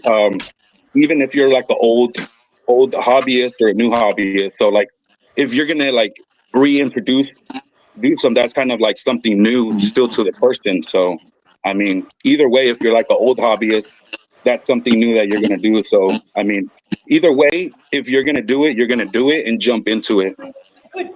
Damn, it's getting crowded up in here, dude. Yeah, I want to see how many people. Yo, there's this reptile guy named Keys Constrictors or something like that. They'll have like 18 people in the chat at the same time. I'm like, yo, I don't know about that. That's when I leave. I'm like, all right, it's too much going on here. But I also want to test to see like how the connection's gonna work and all that kind of stuff, for future reference. But what's up, Amy? You got your Savannah All the there? conversations. That's Amy and her Savannah. Mixed Oh, together. that's This is Amy. really- Hi, Amy.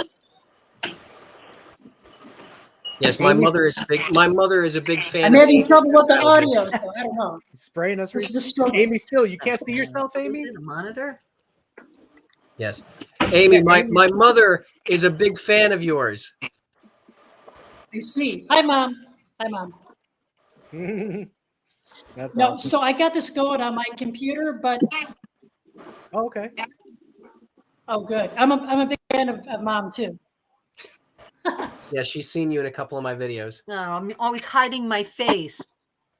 I'm never prepared. So That's her. I've got- That's her. I've got a That's major her rant Savannah going monitor, on, JoJo. Like everybody's conversations is all mixed into one, so I can't.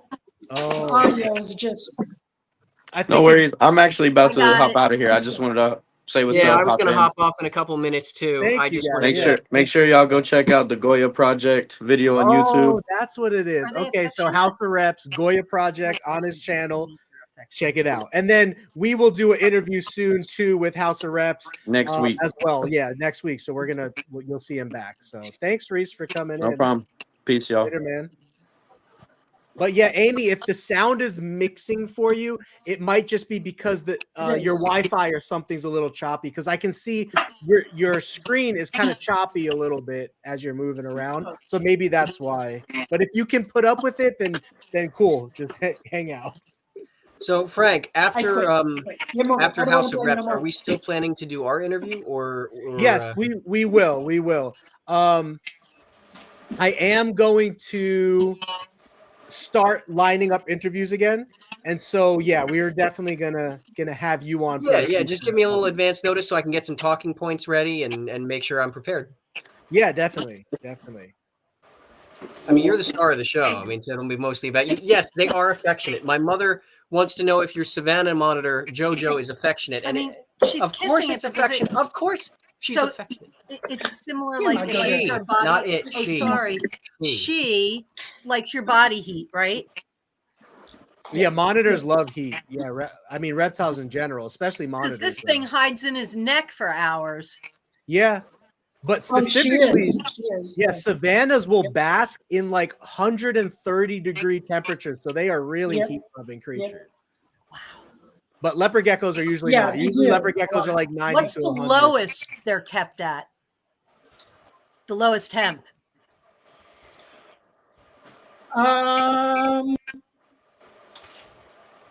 Like 130. Yeah, but Less than her 100. like her average temperature in her enclosure is probably like like in the 80s. Huh. Yeah, you're never really supposed to let any part of a reptile's enclosure, from what I understand, go below like 75. Yeah, typically Yeah, They yeah. could go into Yeah, brumation. the average temperature is probably like in the 80s. Yeah. Okay. That's what we had him at. Yeah, his basking spot gets up to about 100, and he typically likes to lay under it. I don't know if any of your geckos or any of your monitors have done this, you guys, but what he likes to do is he doesn't really like the direct sunlight. The way it works is he's got a hide, which is flat. It's made of like this fake stone. And then underneath it, he's got a slate. What he prefers to do is hang out on the slate underneath the dome of the rock and then have the heat come in sort of from the front where he can sort of angle his head to where he likes it best and cool still on the be in the bottom. shade. Cool on the bottom, hot on the top. Well, no, they absorb heat from their bellies. That's right, Frank, right?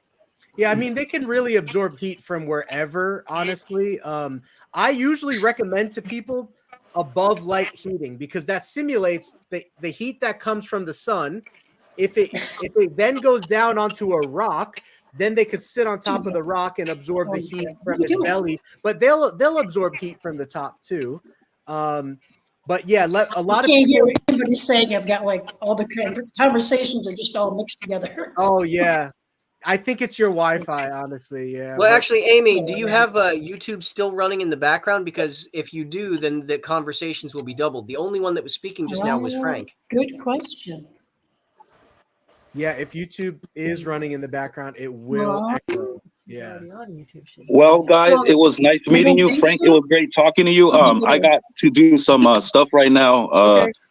I'll keep on watching the live, but I'm gonna log off for right now. Hey, thanks for hopping on, man. It was great having you on here and showing off some geckos, and we'll stay in touch for sure. Yeah, we'll stay in touch because I wanted to keep talking to you about that the other stuff that we talked about. But thank you for allowing me to hop on with you guys, and it's great, meeting so much people that love the same hobby, and we're all doing different stuff, and we're all just trying to love the hobby and enjoy it all together. Thank you guys very much. Yeah, thank you guys, man. Appreciate you. We'll see thank you guys. I'll talk to you guys more, and hopefully I'll keep on seeing you guys more often now. Thank you guys. That'd be awesome. Good night, guys. We'll catch you later. I like the fact that you have these now, Frank, because the fact that you let people come on. I mean, I've only stayed so long for the community of it. Like the people you have, like, it reminds me of Torah study, or for you, like Bible study. Like everybody gets together and discusses, except instead of religion, it's geckos. But well, that Reese, the guy that was just here, House of Reps. That was one of the things that him and I were really talking about.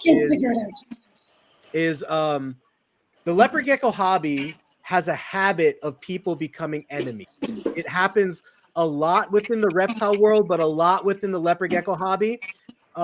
Reese and I are actually going to talk about this on his channel as well. We're coming up with a creative way to talk about this, but Reese actually used to be a big time hater of us because of some of the things that people were telling him behind the scenes that weren't even true, but he didn't have no information to go off of except what these other people were telling him. But then once we got to know each other and he saw that those things weren't true, he was able to judge for himself, like my character or who I am. And it brought us together. And now we want to promote safe places for people to just have fun and promote leopard geckos together. So that's one of the desires on Co-Having Keepers Pod. Hard knock life out there sometimes, but we want to make it easier.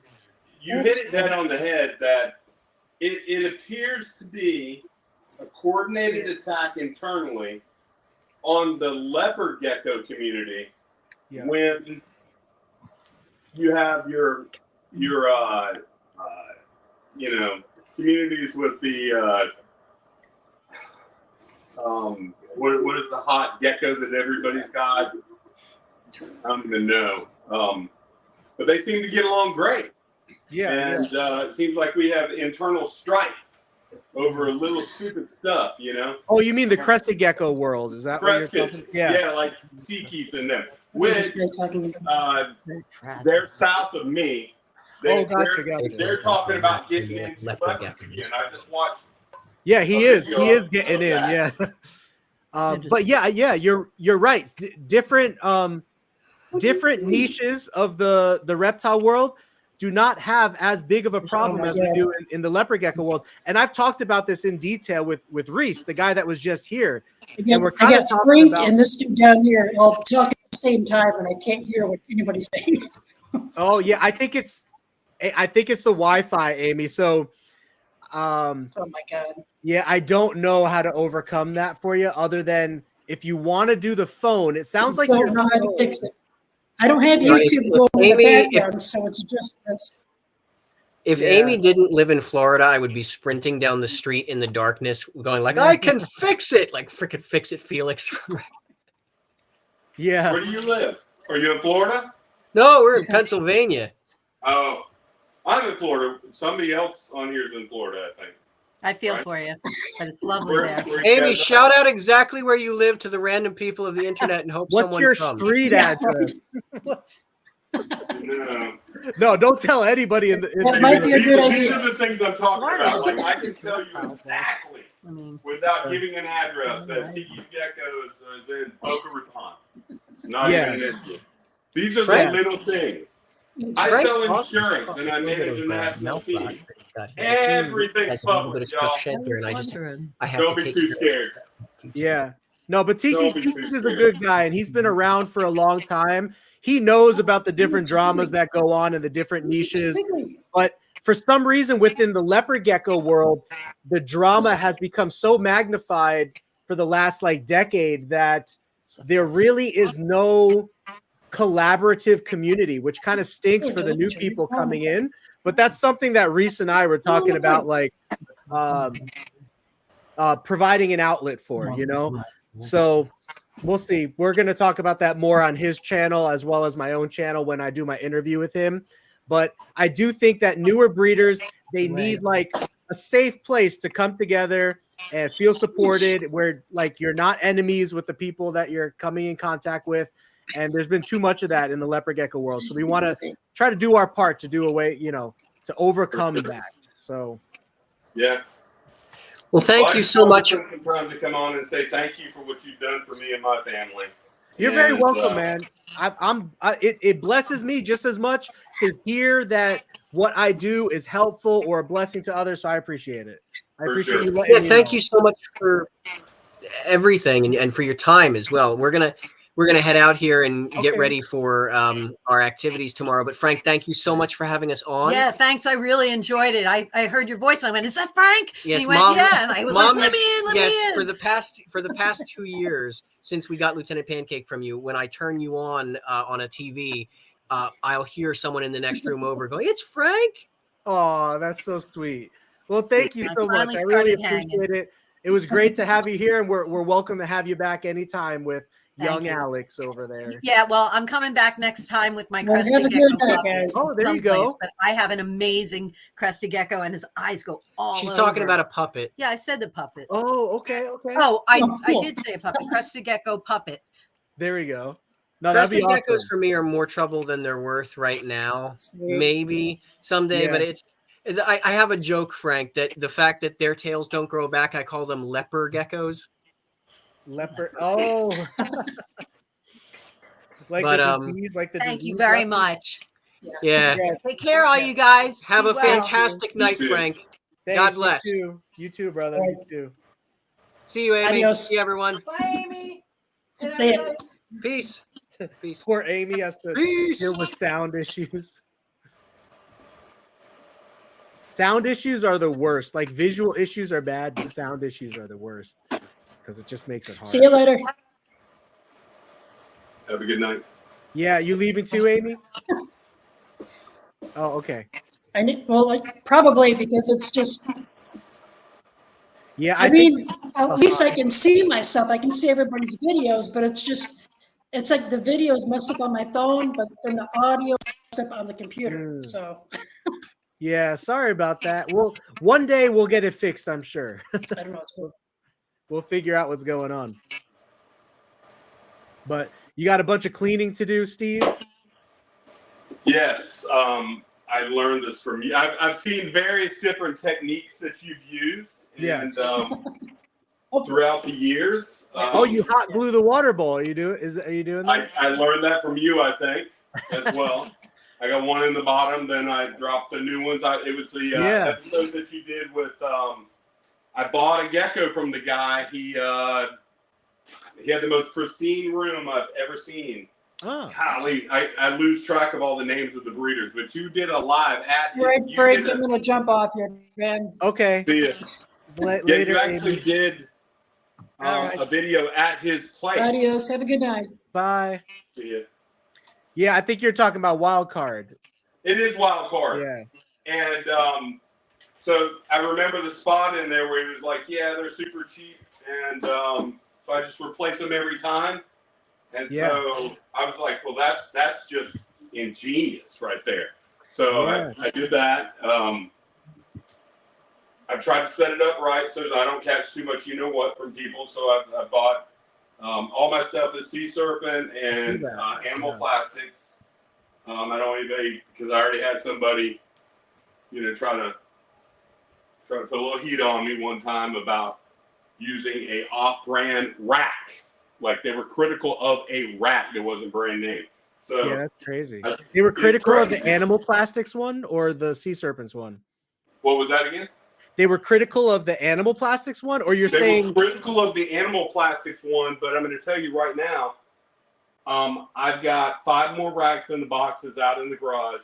Yeah. And I buy the standard, the quick ship ones just to get them because they've got them. And I put them together. They have an open side to them, to the rack. Yeah. Like the economy one has a slit that's open down the side. So somebody was critical of it versus, say, the sea serpent. And I can drive down. I've got the sea serpent, and you just talked about this on your last live. I tried to get in there, but I couldn't. But I figured, a blind squirrel can get a nut every now and then. Right. And I figured my way in kind of sort of this time. No, that's awesome.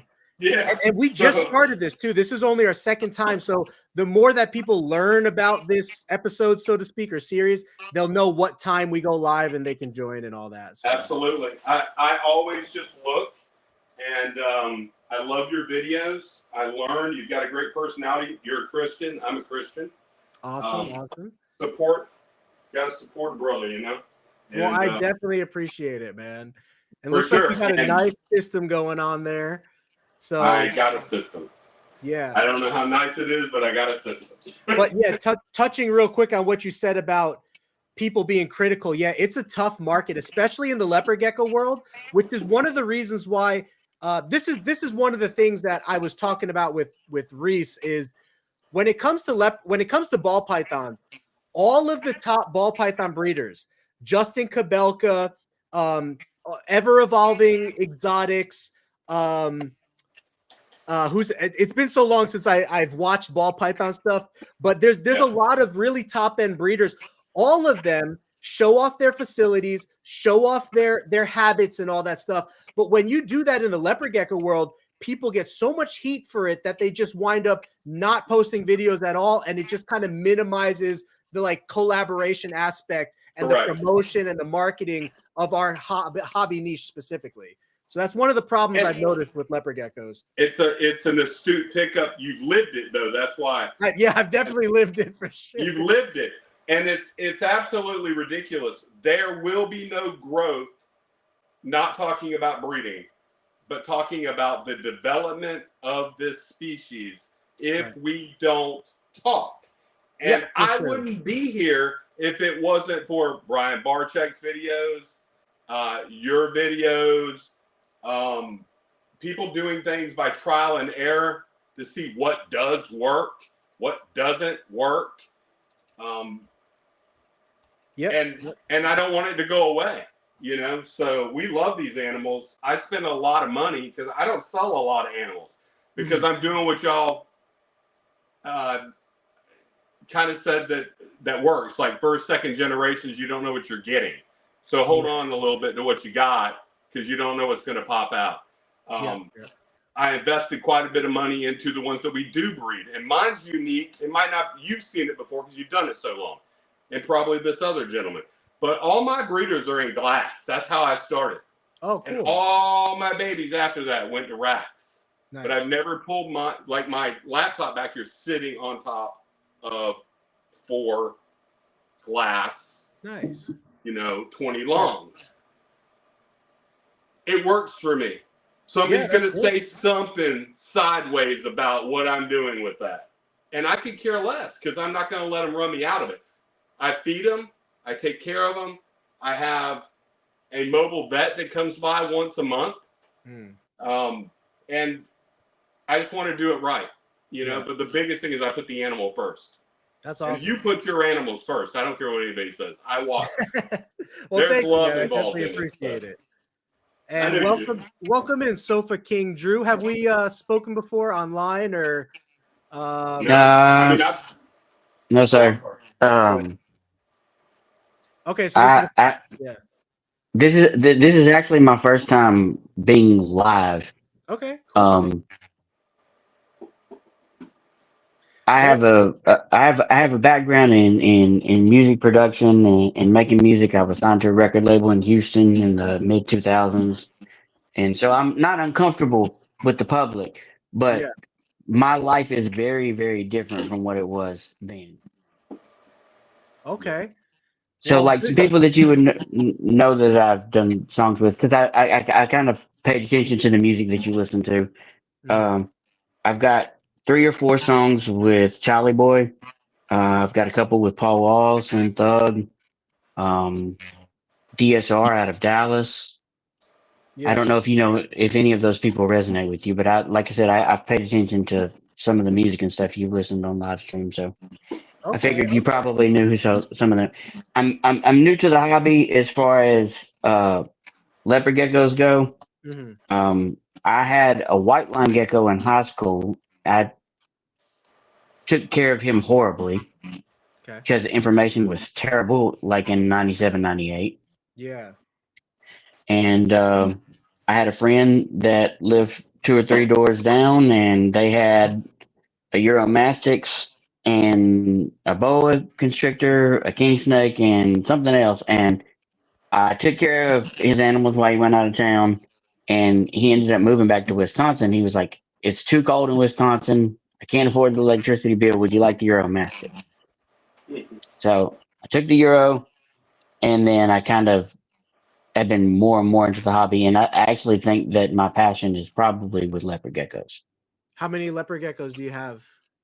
I have one right now, and his name is Roach. And I was going to ask you, he was in shed like less than a month ago, and he's already going into shed again. He's probably like 5.5, 6 months old. Does that not seem like way too fast?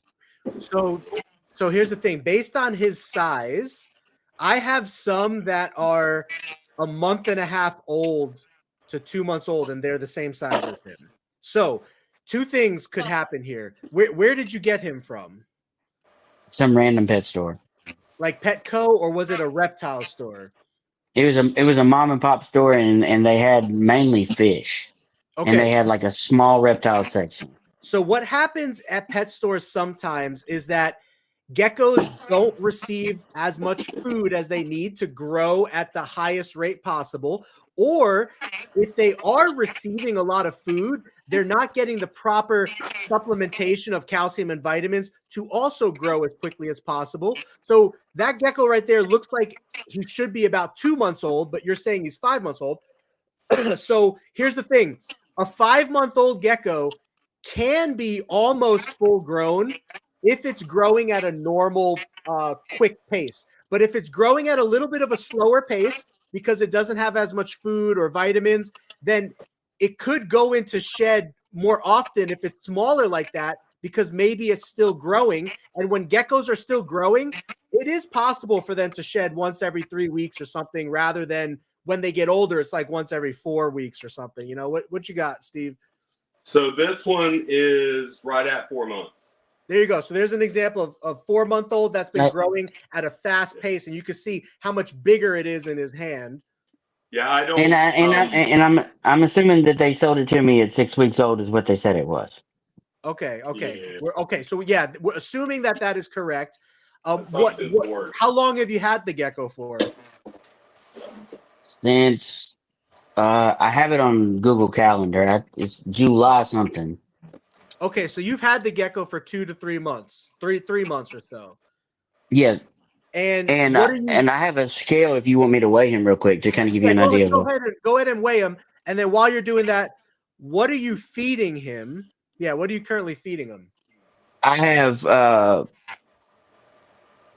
the 3/8 inch crickets, and then I feed him as many mealworms as he'll take in 20 minutes.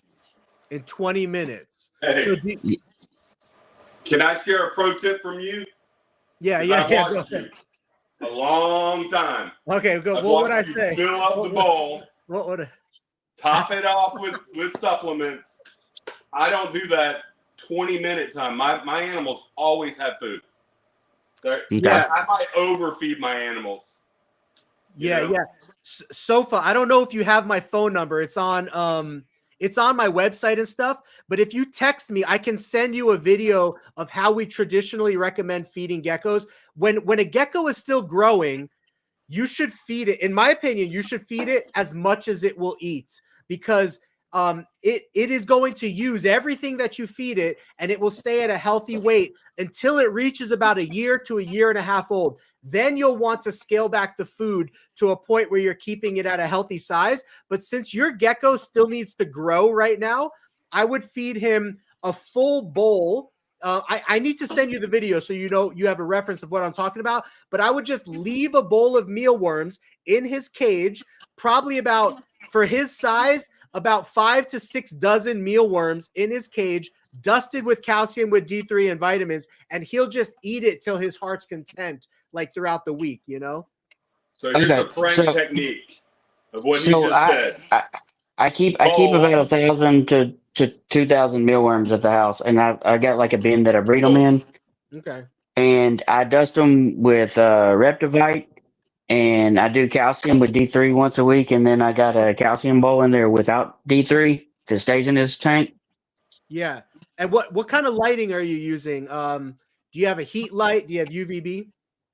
I have a UVB.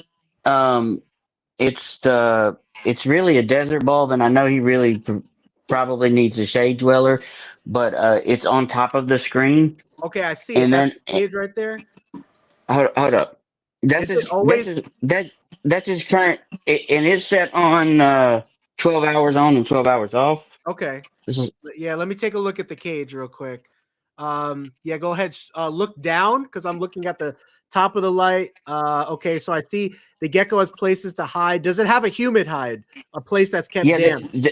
The human hide is the skull that's currently on top of the rock, because where all that sphagnum moss is. And then what about the heat source? Is it a heat pad or a heat light? It's a heat lamp on top. I think it's a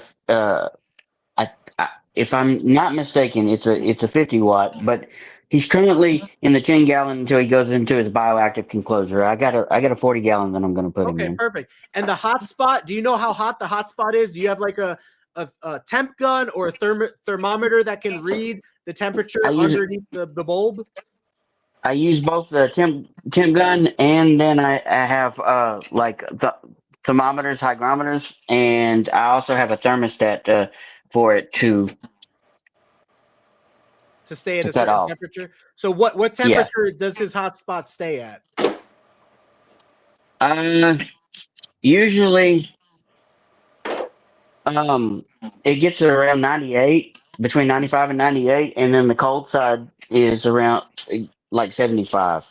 Okay, that all looks pretty good. So I think your care parameters are actually on point. What I would recommend, though, is if you're going to feed crickets, a gecko of that size can already handle half-inch to half-inch crickets. So I would upgrade to half-inch crickets, and I would dust them and throw in like 1 dozen a week if you're going to do crickets. But if you're going to do mealworms, I would put a bowl of mealworms in there and fill the bowl of mealworms so that you have somewhere between like 50 to 75 mealworms that are just chilling in a bowl, and then sprinkle those mealworms with the Reptivite and the calcium with D3.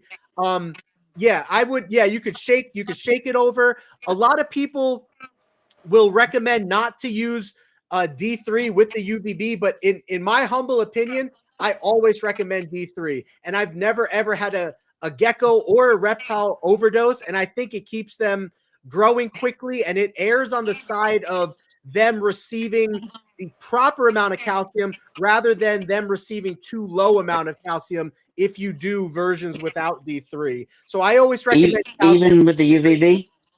Even with the UVB, and you'll be fine because the gecko has places to hide in there. It's not like the gecko is exposed 24/7 to the UVB, and it's 12 hours on and 12 hours off anyway. So you should not be having any problems if you were to just switch over to using calcium with D3 and Reptivite. Mix them in a 50-50 mixture. So mix them in a 50-50 mixture and then sprinkle that 50-50 mixture over the bowl of mealworms and just leave the bowl of mealworms in there all week. Because here's the thing, leopard geckos like to pick at a few mealworms and then walk away for a few hours. Pick at some more mealworms a couple hours later and then walk away. So if you're only offering it what it can eat within 20 minutes, it's not going to get enough food to like grow at a normal pace.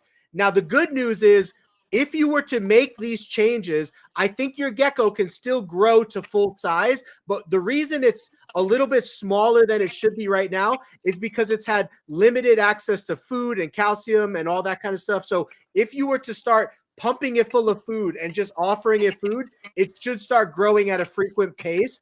But to go back to your question about shedding twice a month, that's common while geckos are still growing. So I wouldn't worry about that. As long as it has a humid hide to where the shed is not getting stuck on its fingertips and stuff, you should be okay.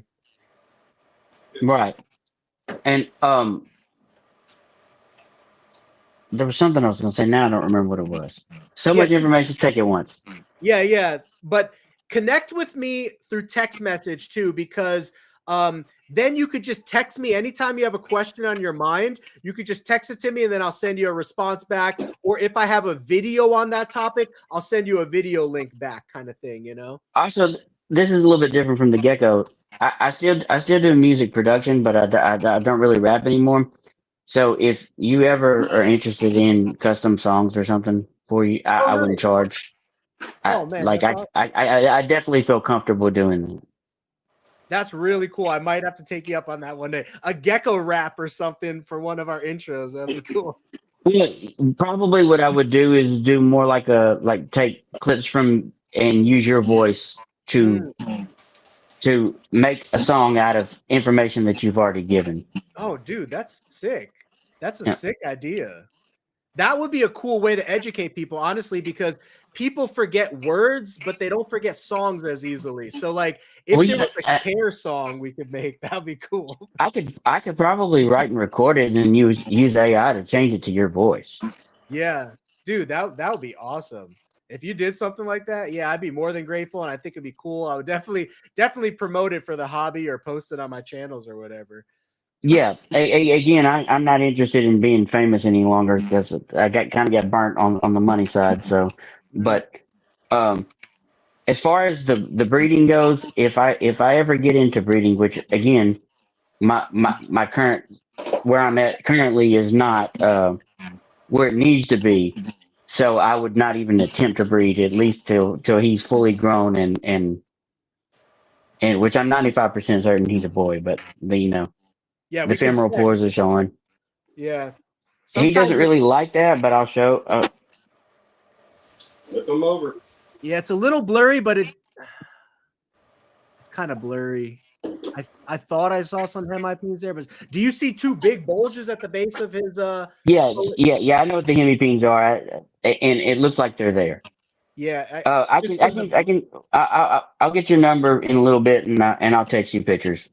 So it'll be easier to see. I'll leave it in the chat, but it's also on my website. I'll leave it in the chat, but it's also on my website at the very bottom.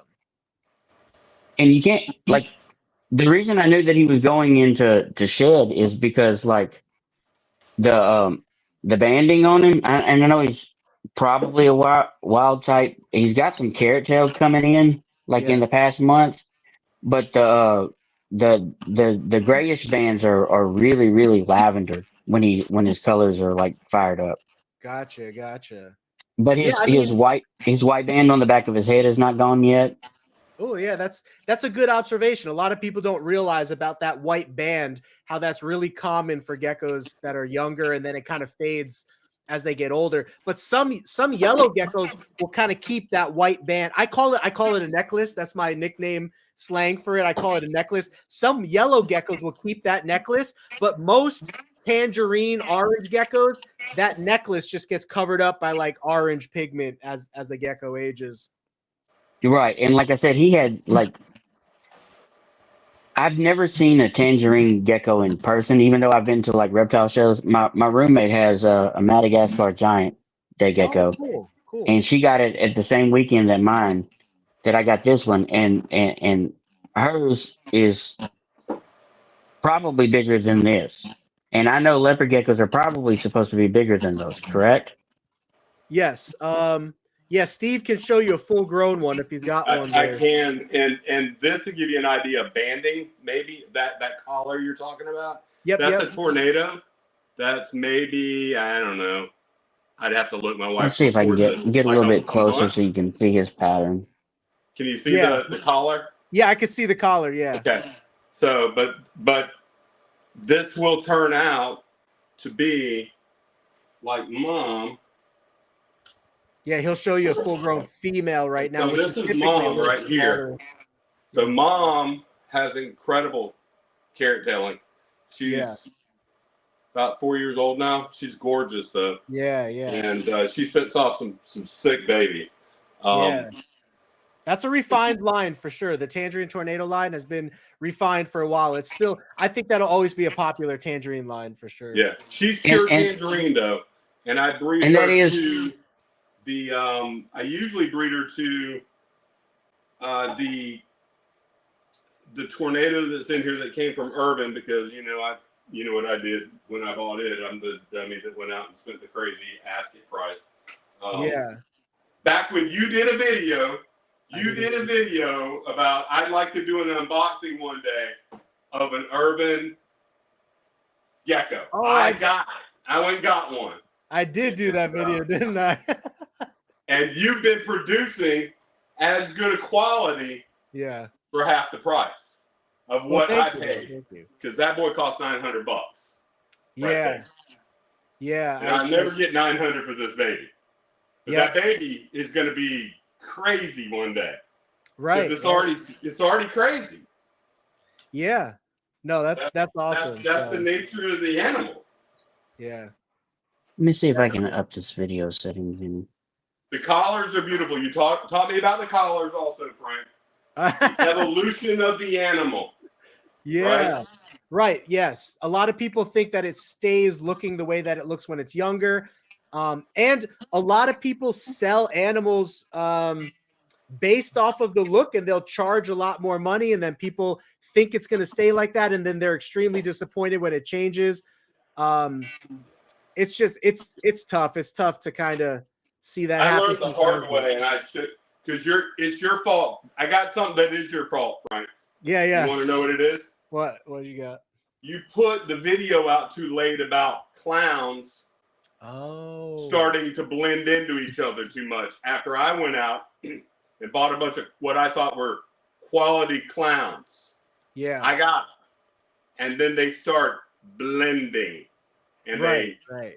Yeah. But what's crazy is every now and then they hold. And I've got a couple in here that are just. Yeah, you're right. Every now and then they do hold. And I actually need to remake that video, because I think I took that video down because it was referencing a couple other people and it created some drama. So I need to remake the video, not referencing those people specifically. But I think it is beneficial that people understand, especially with clown, because it looks so good as a baby and they're so excited for the way that it looks, but then it ages out and kind of looks like a normal. And they're like, what did I just spend $500 on or $1,000? So I think it's good that newer buyers kind of are aware of that at least. Yeah. But, there was also another guy that I don't know where these people disappeared to, but I learned from him that he was trying to produce a pure green animal. I remember that. And he was with the I know golden gecko lady. Yeah, they both left the hobby kind of. They're both kind of out as far as I know. Yeah, he was interesting. His desire to get that green gecko Right. And I'll let you talk to him, but I got Yeah, sorry, Sopa, what were you gonna ask or say or show? The quality does look a little better, I think, on the I video. turned 1080 from 480. What I was gonna ask is, I ran into like a smaller YouTuber, and it was Junior's Gecko, I think it was. Oh yeah, I He know didn't have Junior. very many subscribers. Yeah.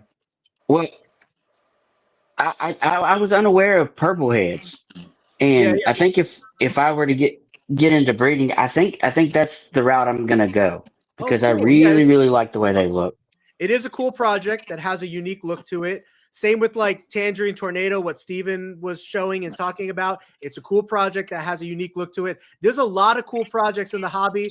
And I usually just tell people, like, go with what you like the most, because at the end of the day, you're going to be the one cleaning and feeding these babies, even if they're not selling right away. So you got to be passionate about what you're cleaning and feeding and excited about like the progression and the color changes they're going through and all that kind of stuff. Yeah, Right. I know. Well, But yeah, purple head is how late do you think you're gonna be? How late do you think you're gonna be streaming for? Honestly, I am 3 minutes past my cutoff point, so we'll probably wrap it up in the next 5 minutes. So we'll say we'll wrap Okay. it up. Well, my son marches in a high school band, and I usually try to catch it on the like the halftime, and then I Next head week, back to the house. we'll be back next Friday, 4 to 6 p.m. Mountain Standard Time. This will be a recurring thing. So Okay, and I'm gonna get your number, and I'm gonna send you some pictures. By the way, he Roach is his name after Geralt's horse from The Witcher. okay. He is 38 grams. Okay, 38. So yeah, at 5 months old, a lot of times they'll already be pushing like 50, 60 grams if they were fed a decent amount. He doesn't look unhealthy. When I was looking for the strength of his bones and stuff, he looks good. But I would make those changes that we talked about, offering him more food, and then also I would just give him completely a 50-50 blend of the Reptivite, and then mix that 50-50 with the calcium with D3, and then only use that. Just use that to sprinkle over his stuff and leave a bowl in his cage for and stuff like that. Okay. Well, But yeah, text me, man. I'll look for your text. All right. Have a good night. Yeah, good to meet you. Enjoy your son's performance there. Yes, sir. All right, have a good one, man. And have fun. Bye. Yeah, have fun. Have fun. People in the leopard gecko hobby forget that it should be fun. It should be fun, man. Tiki's Geckos has a shirt that says, "Chill, guys. It's just geckos." Like, people get super butthurt about everything in especially the leopard gecko hobby, but we can't do it that way. Otherwise, it just ruins the hobby, right? It ruins the fraternity / sorority of leopard gecko keeping. So the animals, the only ones that's going to suffer. It's not like they're going to go away. right. They are. What got me into it was the ease of keeping the animal. Like you just said, you can feed them, once or twice a week with a large quantity of food, and they're good to go, And I don't get the desire to put people down, to eliminate this hobby. They're not going away. Right. And you're not going away, Frank. So don't let them get you. Lord willing, I'll do it as long as the good Lord allows. I know, man. That's life, though. That's should be the motto for everything, for everybody, for everything that they do. And so I love it. And there's a lot of work in it. I didn't realize how much work was in it until I got into it. Yeah. It's different. Stuff like that. Yeah, me too. Even I got over my head a little bit because these are living animals. So, like, if you have a business where you're selling items that sit on a shelf, you don't have to feed those items, clean those items, watch them grow, or make sure they're alive. So when people have 500 geckos or 1,000 geckos, it can quickly get out of hand if you're by yourself trying to take care of that many animals, market them, sell them, customer service, so that's why I'm taking some steps back, even so that my life is not just reptiles, because at the end of the day, you have family, you have kids, you have friends. I let myself, like, get really out of shape, and I used to love going to the gym, and all of that fell to the wayside when I had 1,000+ geckos. So it was like, you know, you got to make some sacrifices. So You do. I would never. I could see how easy it would be to get to that stage, and if you have a thriving business and you're turning your animals, well, then that's one thing. But if it stalls or slows, they still got to eat, and you don't anticipate a lot of the issues that you run into, even at my little scale. You know, with 100 animals, there was a period where Rainbow wasn't shipping mealworms, and I was like, "Oh my God, what am I going to do?" Exactly. Same thing happened with me, but imagine I couldn't imagine. Yeah, I needed, what was it? I still to this day, I pretty much order about 90,000 mealworms a week. And they, during the summer, they had an immense shortage where they were able to not even do anything a week sometimes. And that really got me thinking, like, that's when I started experimenting with like breeding my own mealworms and stuff, because it's risky. It can be, something like that can throw your whole operation off for sure. Yeah, there could be a massive problem. And so I had to source mealworms. I got real lucky. I found a guy that is an incredible mealworm breeder. Yeah. In Midwest mealworms or no, but I'm familiar. This was crazy. This guy lives in Palm Bay, Florida, and they've got wild peacocks in the neighborhood. Oh, okay. And he's just got money and loves peacocks. So he's the dude who feeds all these peacocks in this $1 million neighborhood. Wow. And so in order to do so, he built a small mealworm business on his property.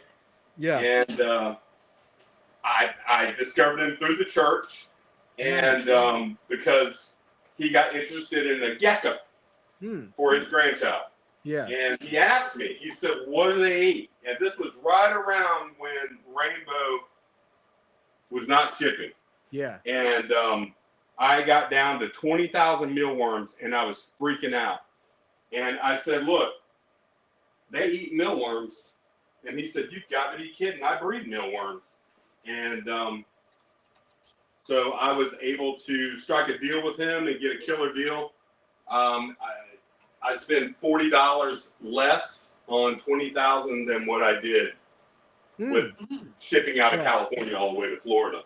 So that's true. You are all the way in Florida. So does he sell just to you, or like if I needed mealworms, would he be willing to sell to me and ship? He'd be willing to sell to you. I got him to scale up because I'm not at your level. I do 20,000 every 2 weeks. Okay.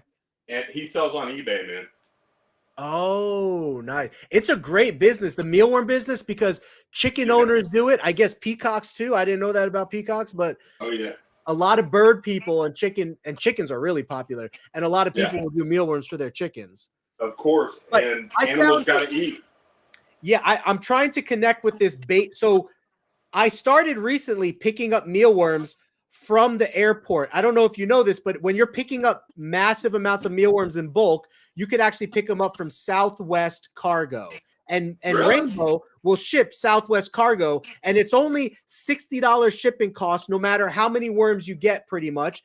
And there's this guy out here that, so I get 90,000 a week. And that is about that's nine boxes, right? Because it's 10,000 per box. So I show up at Air Cargo Southwest one time, and they're like, "Oh, are you the guy that got 3 boxes or whatever?" Like one time Rainbow was short, so I only got 3 boxes. They're like, "Are you the guy that got 3 boxes, or are you the guy that got a pallet?" I was like, "A pallet? Who's ordering a pallet of mealworms?" I did. They told me how many boxes it was. It was 50 boxes, and I did the math. Whatever, 50 times 10,000 per box, and whatever that is, I think it was, I don't know, 5 million or whatever the case is. And I was like, dang, this dude is ordering 50 boxes. Who is ordering 50 boxes of mealworms? And they told me the guy's company name, and he's a wholesale bait company for the fishing world out here. and Yeah. he sells wholesale to all of the pet shops in this region. And I'm like, dude, if Rainbow ever runs out again, I need to try to get in contact with this guy. Maybe I should just meet him at the airport and buy some boxes off him at the airport or whatever. Yeah. A pallet, 50 boxes a week that guy gets, which is That's crazy. Yeah, let me do the math real quick, but maybe that's why they have shortages, right? So, you don't know what their base is, their customer base. You don't know. that's 5. Wait, yeah, You don't know anything really about what kind of. Maybe they got a big contract, you know. Oh yeah, so it's 10,000 per box. I get. Let me think about this math real quick. So it's 10,000 per box times 50 boxes. I can tell you what I pay. And you Well, probably pay it was a lot either of that 50 too. or I think it was 150. No, it was 150 boxes they told me, because I remember I did the math. So that's 1.5 million mealworms. This guy gets 1.5 million mealworms a week from Rainbow. That's wild. That's insane. And but there's a market. So we have a huge. It's when you even say the word, it doesn't. It gives you a visual in your brain of something that it's not. Yeah. So the flea market in Daytona Beach is one of the largest flea markets in the world. Okay. You have a reptile breeder license, and you can display and show, you can sell. And so when you go through there, you see turtles, you see all kind of stuff, and you see everything there. But I had this guy I just wanted to like get a sample size of what could actually be done. I got the guy that's selling me $20,000 for $60 is what I'm paying. 20 for 60. And I think that's good, but you do probably better. Once you get into bulk, with Rainbow and get on their wholesale, it's $3.50 per thousand. Which would be what for 20? For 20,000. So 10,000 would be $35. For 20,000 would be 70. So that's actually pretty good. You're I'm doing 60 for 20. Yeah, 60,000 for $20 or I get 20,000 for $60. For $60. Yeah, so you're doing good then. You're doing good. And if you go look him up, he's in Palm Bay, Florida. He's on eBay, and if you look up live mealworms, they're test free. The guy's he's a Christian. But guy. That doesn't mean shipping. I picked mine up, but he actually did ship one time, and I asked him how he even makes money. He shipped $460 to my house USPS. $460. Wait, what do you mean $460? For $60. Oh, okay. He shipped 20,000 mealworms, which I didn't understand. Yeah. How he made any money. Yeah. To my house. Huh. And I was paying $100. Yeah. And the most he ever had on there, like for a listing, was 10,000. And I asked him to scale up, so he had to revise his listing for a 20,000. And when he did, I bought it for a couple times at $100. That's when I was loyal to Rainbow, but I kept waiting and waiting and waiting, and I couldn't get mealworms. Yeah. So I told the guy, I was like, "Look, you're my guy now. You're my guy." Right. And I asked him to be my guy. Can you cut it to 60? And he said, "Absolutely." That's awesome. So I've not gone back to Rainbow because of that. Not because I dislike them or anything. I just need reliability when you got animals that need to eat.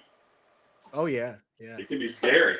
Yeah, it's good to have backup companies, and I'm guessing you're introducing him to the reptile world because that's a really big world for mealworms. And he could, if he wants to scale, he could probably scale as large as he wants, because once reptile people start ordering. So like Amy was asking, does he have a website or something like that? Or it's strictly, if you go to eBay right now, and you put in live mealworms, and you look, he does not have a website, but if you go in and you look at live mealworms and you look at the sellers, I could find out for you. I mean, I got those things, but I could text it to you.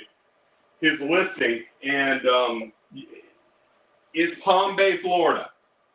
He's out of Palm Bay, Florida. Yeah, I'm looking on eBay right now. But does he have social media or anything? Or how do you connect with the guy besides eBay? I've got his phone number. I started on eBay, just communicating through the eBay portal and the contact. You know, where it says you can contact the seller. Okay. So does he sell wholesale? Is his wholesale pricing different than his retail pricing? Or he's a nice guy. I think I'd have a conversation with him because I can't speak for him, but he's a super nice guy. And I know he was scaling up because he started to have so many people wanting. It became bigger than what he expected. Let's just put it like that. Okay. And yeah, I haven't had any bad experiences with him, and he's close enough to me that I ship for, you know, about 10 different shipments, and then I just one Sunday I was like, I drove down. You'll find him. He ships. If you look at his listing, there's going to be an option for 1,000, then 2,000, 5,000. It's not 10, all 20. Angles Creatures Online, is it? What's that? It's not all Angled Creatures Online, is it? No.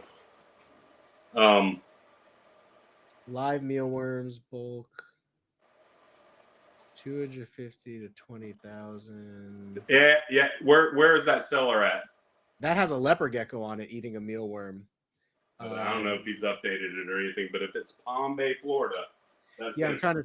Oh no, this guy is in Lakeside, California, so that wouldn't be him.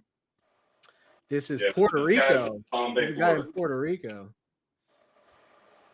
But As anyway, much as you know, everybody's got animals and they eat these things. I just don't have the desire to breed mealworms. But it's not easy, man. It's not easy. No. It takes some time. And I don't know if you know this, but a lot of people develop not a lot of people, but some people develop extreme sensitivities to the mealworms and stuff. I'm that guy. Because Yeah. I tried it. All these things right here, that's what I was doing. And, And so I've got the egg crates. I got all that. We can't do dubious here. We can do discoids. Right. So I was breeding discoids. I was breeding mealworms, and I had all the equipment. Space Coast mealworms. You know, he makes all these. Right. You know, all the stuff to sort and segregate the mealworms. I've got it all, and I got really sick. From the allergies, and I knew what it was. I didn't want to tell my doctor what it was. I kept letting him treat me for allergy infection, and I kept going in, and he's like, "Dude, you got the worst allergies of anybody I've ever seen." He was running allergy tests on me, and I finally had to come clean. And I'm like, you know, I've got leopard geckos, and I was breeding them not because I was trying to supply for my animals. I had a idea, because when this slowed up and you start watching the number of animals creep up on Morph Market and stuff, that everybody's going to still have to feed their animals out there, right? Yeah. So I'll start breeding it. And then I got sick, and I said, I'm not doing this. You know, I'll wear the mask every now and then. The dusting, I've got crazy filtration in here. I spent a couple bucks in the reptile room. Now because of that, and I'm good to go. But when I stopped breeding mealworms, I didn't get sick anymore. So that's good, man. I'm glad. Yeah, the particles of mealworms are so fine. It gets on people's skin, becomes really itchy. It gets in their lungs and stuff. And some people. Thankfully, I haven't developed any issues with it, but the times that I have tried to breed them in the past, I just get an icky feeling being around them when you're sifting them and all that frass is like getting in the air and getting on your arms. It's just the ickiest feeling. That's why I stopped breeding dubia roaches. I was breeding dubia roaches for a long time because they're a really profitable insect, and I was selling them to local pet shops and stuff. But the sifting process was so just annoying to me. I just couldn't deal with it. I was wearing masks and I was wearing sleeves, and still I was feeling just ultra nasty for like the day after and the day like 2 days after. I would feel terrible. So I was like, I don't want to put up with that anymore. So you know, the guy. So I watched you for years, and I saw you barehanding everything, and I was barehanding everything. And then I saw the guy from Geckopia. Yeah. And gloves, pristine, and I started trying to use, logic. And I said, it's not going to harm me to protect myself a little bit more, especially when I was getting like chronic sinus infections and heaviness in my lungs from the mealworms, even from the animals in their enclosures. You open it up and stuff like that. So I don't fool with that anymore. And and actually, I'm getting better quality mealworms than I was. I'm not busting on anybody, but where I'm sourcing right now, they're fat and fed. And when you have fat and fed food, you get nice, happy geckos. They're healthy. Is Daytona the same place as Palmdale or whatever? Daytona Palm Beach. Bay. So, dude, you're gonna be. Hold on a second. I'm gonna tell you. Hold on. Yeah, because I looked. I'm gonna come back to you. I'm gonna go into my eBay. Yeah, I didn't see any here. Hold on, I'll find it. Let's get the gloves off because I can't make my mouse work there. But yeah, it is good to have backups at the very least, because if one company runs out, then that's good. Yep. Reese might want to order from the company you're talking about because he's down in Georgia, so he's like on your neck of the woods. So so Reese, I don't know if maybe this guy will be a better price for you than whoever you're getting from now, but maybe you want to consider this. I'm almost in my account. It's all like you just said, Frank. It's good to have backup because I'm prior service and I'm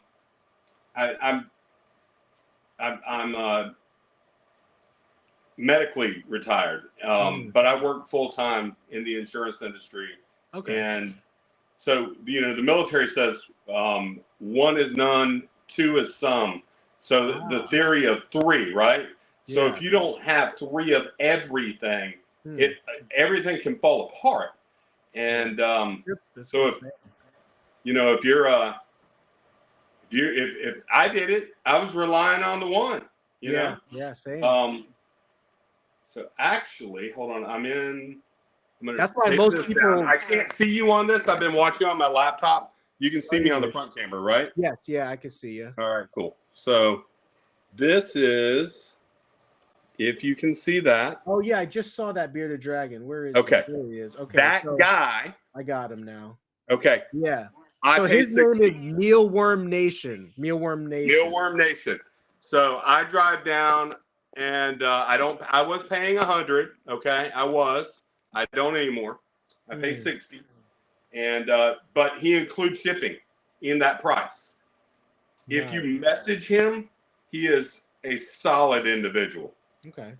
He truly is. And you can see by his rating. Yeah.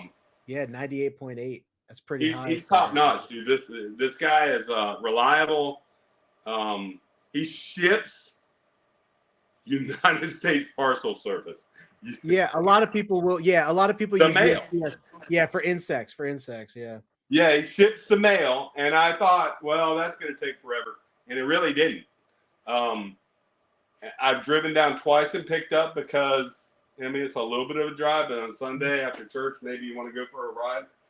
Yeah. So we decided to do that, and so yeah, I got him, and he's familiar with Midwest. He knows the guy over there. And so that guy got into it because of peacocks running around in the neighborhood. That's crazy. Crazy. So. Did anybody watch, there's that movie with Robert De Niro on Netflix right now called like My Father or something. It's a comedy movie. It's kind of funny. But I won't spoil it for whoever watched it, but there's peacocks in there and you'll know what I'm talking about when you get to that part of the movie. So it just kind of reminded me of that. I might go watch that tonight. Yeah, I don't want to ruin it for people. I think it's on Netflix. It's called My Father. It's a great comedy movie because nowadays a lot of movies always put like raunchy stuff in it, and it it doesn't really do that with this movie. So I was kind of like looking to see if, you know, it had any people, you know, without clothing or any raunchy stuff, and it didn't. To me, it seemed like a pretty family friendly, clean movie, which is tough to find in 2025. So. Oh yeah, and we live in tense times, you know. So yeah, for sure. You got to have an outlet, so you don't go crazy. Yep. I am, you know, as a disabled vet, honest to God, this is my sanctuary in here. This was not about money, and but now I've got to sell geckos. I ain't gonna lie to you, I got to start selling geckos. Do you vend any shows in your area? So now I'm glad I'm talking to you. I've been to the Daytona show multiple times. We've gone down, did the whole package, stayed at the Hilton, all that stuff. I have not been to any shows. Because I don't know the price. You're going to lose. It looks like a lose-lose to me, and I don't know if that's true or not. Yeah. So what are your thoughts on vending shows? Is it just for exposure? Is it for honestly? So, in my experience, vending with leopard geckos is a little bit different than like vending with ball pythons. You have to know your audience. At a show for leopard geckos, most people want to spend somewhere between $50 to $200. On rare occasions, you might have some people at a reptile show that maybe they're investors or maybe they're deeper in the hobby and they want to spend $500 to $1,000 on like a high-end red diamond or a high-end Bengal or bold stripe or black knight. But for the most part, your average pet keeper, like I would say 95% of my sales at a pet show are somewhere between $50 to $150. So if you, Steven, are willing to sell your animals between $50 to $150, there's a huge amount of people that are willing to buy. Yeah. Now, here's the thing. What separates you from the other 10 breeders at your show that are selling leopard geckos is charisma, personality, and kindness. My strategy at a leopard gecko show is I just do what comes natural to me. So if you need to fake the funk, then fake it. But what I do at a reptile show, what I do at a reptile show is, let's say I'm vending. First of all, take up as much space as you're able to have. If you could take up 3 tables or 4 tables, you are going to stand out more than somebody who only has 1 table. So that's tip number 1. Tip number 2 is make your setup look nice. Use lighting. I don't know if you've ever seen any of my videos when I vend a show with the lights and stuff like that.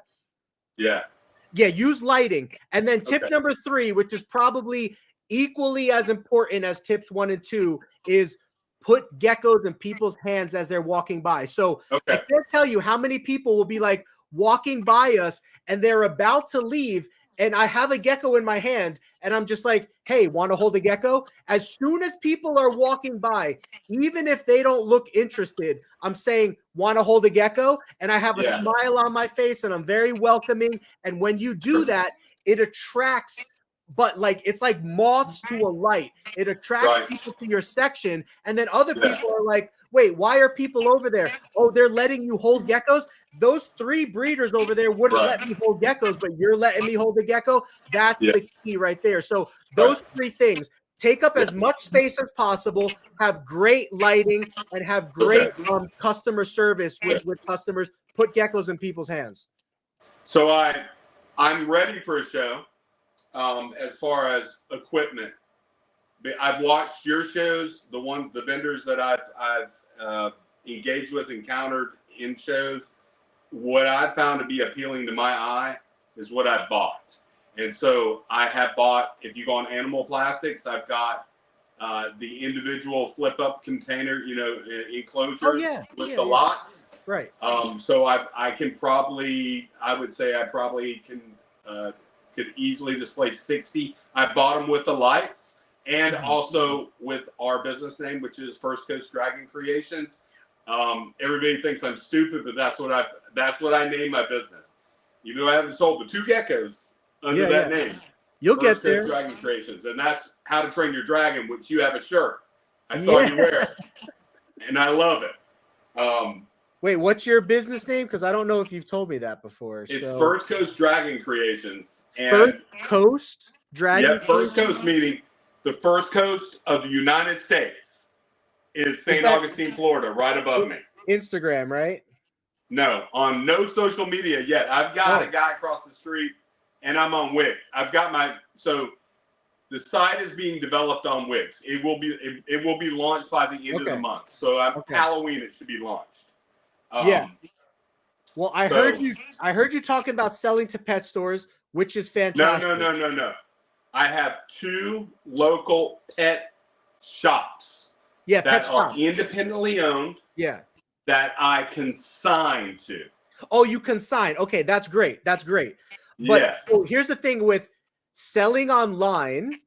Yeah. It's a very tricky market because when you go on Morph Market, when someone's shopping for a gecko on Morph Market, they're also seeing 50 to 100 other competitors at the same time. But it's good. Be on Morph Market.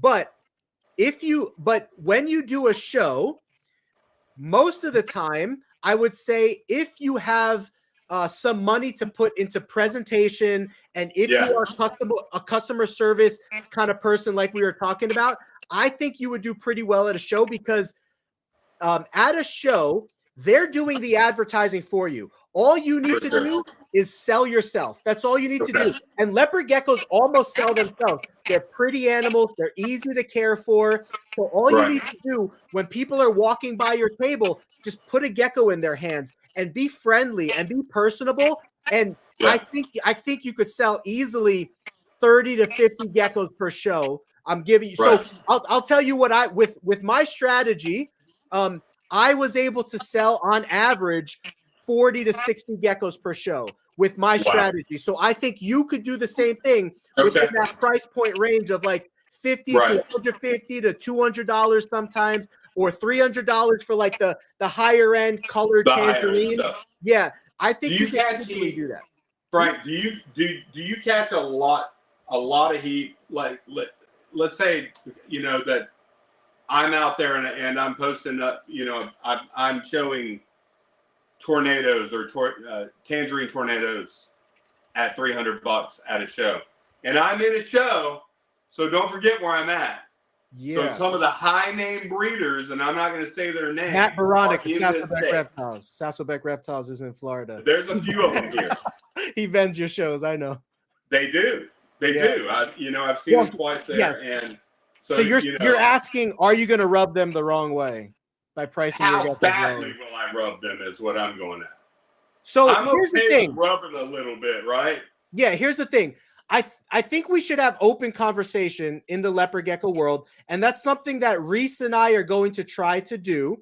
So I don't mean this as a dig towards Matt. I just mean it as my observational truth is this. Matt will have a gecko for $1,000 on Morph Market, but then I will see him selling that same quality for like $100, $200 at a show. So those guys are, number one, those guys are already doing that. Number two, it's hard to not rub people the wrong way in the leopard gecko hobby because everybody takes issue with everything. So one of the things that one of the things that I realized is I have to do what's good for me. At the end of the day, I have to sell geckos for the price point that my customers are willing to pay. And I can't worry too much about offending other people. I would love to not offend other people, but if I'm going to run my own business, I have to do what's going to be successful for me. And I can't worry too much about other people and what they're going to say, especially if those people want nothing to do with me. We've talked a little bit about the drama that goes on in the reptile world behind the scenes. I might be willing to price my stuff a little higher if these people were coming to me behind the scenes and they were like, "Hey, Frank, let's work together here. We don't, let's work together on this pricing."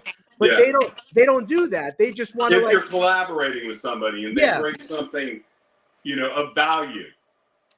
Correct. And a solution. We could work together to maintain certain price points for certain projects, but nobody does that in the leopard gecko world. Here's what happens is if somebody doesn't like you in the leopard gecko world, they're just going to talk a whole lot of crap behind your back. And so at that point, it's like, well, at this point, I just need to do what I need to do to survive and stay alive. So and I'm 1,000% supportive of that, because if you're doing what's right by you, you're doing the right thing by the animals. You've got to feed these animals. You can't house them forever.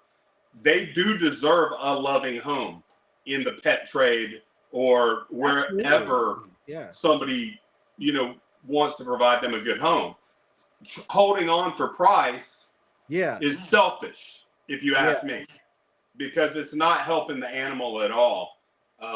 I can financially, speaking my truth, out of my 9 to 5 that I've done forever, continue to just feed, heat, run a $500 a month electric bill, do all that crazy stuff, right? But it's still not good for the animals. I've yet to grab any animals out of here that are unhealthy. I don't have unhealthy animals, and they're easy to handle. Something I picked up from Tiki on one of his videos with, their specific animal. I'm horrible. I feel bad. Crested geckos? Cresties, yeah. So with crested geckos, they've got their club, the gold club or whatever it is. And so there's, they measure them by structure and by size and by color. What's that? Oh, I didn't say anything. Okay. So there's a delay between the two. Yes. I got to remember that. And so I don't have unhealthy animals either, because I love them and I treat them properly. You got to throttle your breeding. I'm gonna do it because of you now, Frank. I'm gonna pull the trigger on it. I'm gonna vend the show. Yeah, it's good. I'm gonna vend the show, and you have given me some hope there. If I sell 40 geckos at a show, that I'll have to cut you some back. that would be amazing. I should mention this too, because D's Gex in the chat was mentioning it does depend on where you're located and how many shows that area sees. Florida is extremely popular and oversaturated for shows. So for me in Arizona, we were vending 2 of the main shows a year. So when and California too. So when I say I'm selling 40 to 60 geckos, we're talking about states that might not be as saturated as Florida. However, California does have a lot of shows, but it's also a much larger state. So some of those shows are spaced out very far apart. I think Florida, everything is really concentrated in Florida. So a lot of the same people are hitting up those shows, but with the right personality and all that stuff, I still think you could do easily 20 to 30 geckos a show in the $50 to $100 to $150 range. And you'll have to let me know how that works for you, because I'm always learning from people too. But shows are great. They're fun. And you will establish customers that will get to know you in the local area, because people are coming to that show from that local area, and then they're going to follow you on Instagram. Then they're going to hit you up and be like, hey, can I come over your house and pick up a gecko? Or I recommended you to a friend of mine that's looking for geckos in this area. So that's how you also are able to network and grow as well. But let me ask you this question. So you have about 100 animals that you want to sell, right? Or so, approximately. What's more valuable to you, selling off those animals for super cheap in one purchase, if you like, in one action, if you could, or would you rather sell them across a year for like a little more money, like $50 to $100? I don't have a need to move them fast like that. Yeah. So. And considering I took Frank's advice and I bought top lineage to breed them from, right. I'm willing to sell them at this point at half of what I bought them for. I would say I'm not going to say that if somebody got in my face and said, "Hey, I'm going to give you $300 for a tornado," that I'm going to say no, because I'm going to say yes, considering that the dad cost $9 out of mine, and mom, because I got sold on the full carrot tail mom, and the babies are blistering now. Yeah. First generations are okay. Second are just insane. I don't want to wholesale. I know that. Well, I was only going to say, if you ever do want to sell animals super cheap, we're talking like $10, $20. There's this new app called Palm Street, which I haven't found a lot of success with Palm Street and leopard geckos. Crested gecko people have, because it was originally a plant app selling plants, and crested geckos live in like a foresty type plant environment compared to leopard geckos, which are a little bit more like rocks and shrubs. So as of right now, Palm Street is amazing for selling crested geckos. It's not so good for selling almost anything else unless you're willing to take a major cutback on price. Yeah. We're talking like starting auctions at $10 or $20 a gecko or something like that. But if you don't want to do that, I would just do what I do, which is I'm not desperate. Yeah. And yeah, I think that if somebody's willing to pay a fair price, they'll take better care of the animal too, right? Yeah, for sure. And so, $100, $200 an animal for what I've currently got, is worthy of a show, is worthy of a website. Somebody actually told me that they feed snakes. I don't even know how true this is.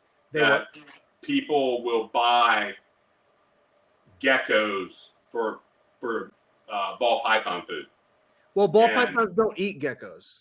See, this is the stuff that I don't know. Not to my knowledge, I've never. Dee's, Amy, anyone who was in the chat, you ever seen a ball python eat a gecko or heard of it? But so that was one of the.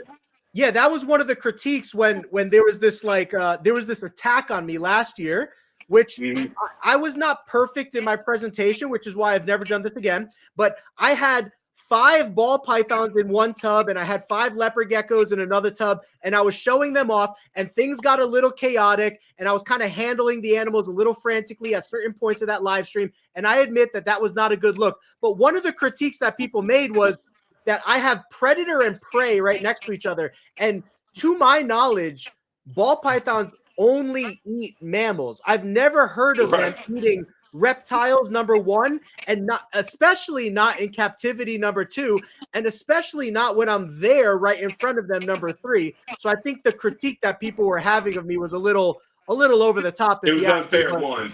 And I wasn't familiar with. I didn't know that.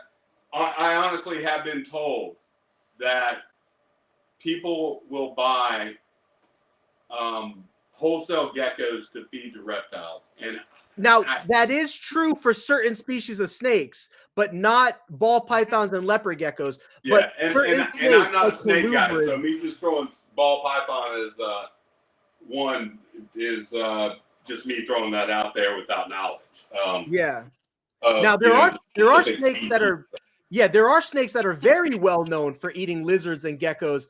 But to my knowledge, the ball python is not one. I mean, I've never put it to the test, right? So it's like, I can't tell you. Yeah, I can't tell you for 100%. But I can tell you this. Ball pythons in the wild eat mammals. I've never heard of a report. That's what they eat, Yeah, I've never heard of a report of a ball python on purpose killing and eating another reptile. Now, is it possible? Sure. I mean, Burmese pythons in Florida eat alligators. And a Burmese python is from the same continent as a ball python. So like, I wouldn't say it's impossible, but to say that it's highly unlikely, and it's by far not the natural food source for a ball python. Ball pythons are known for eating mammals, The only reason I bring that up is this.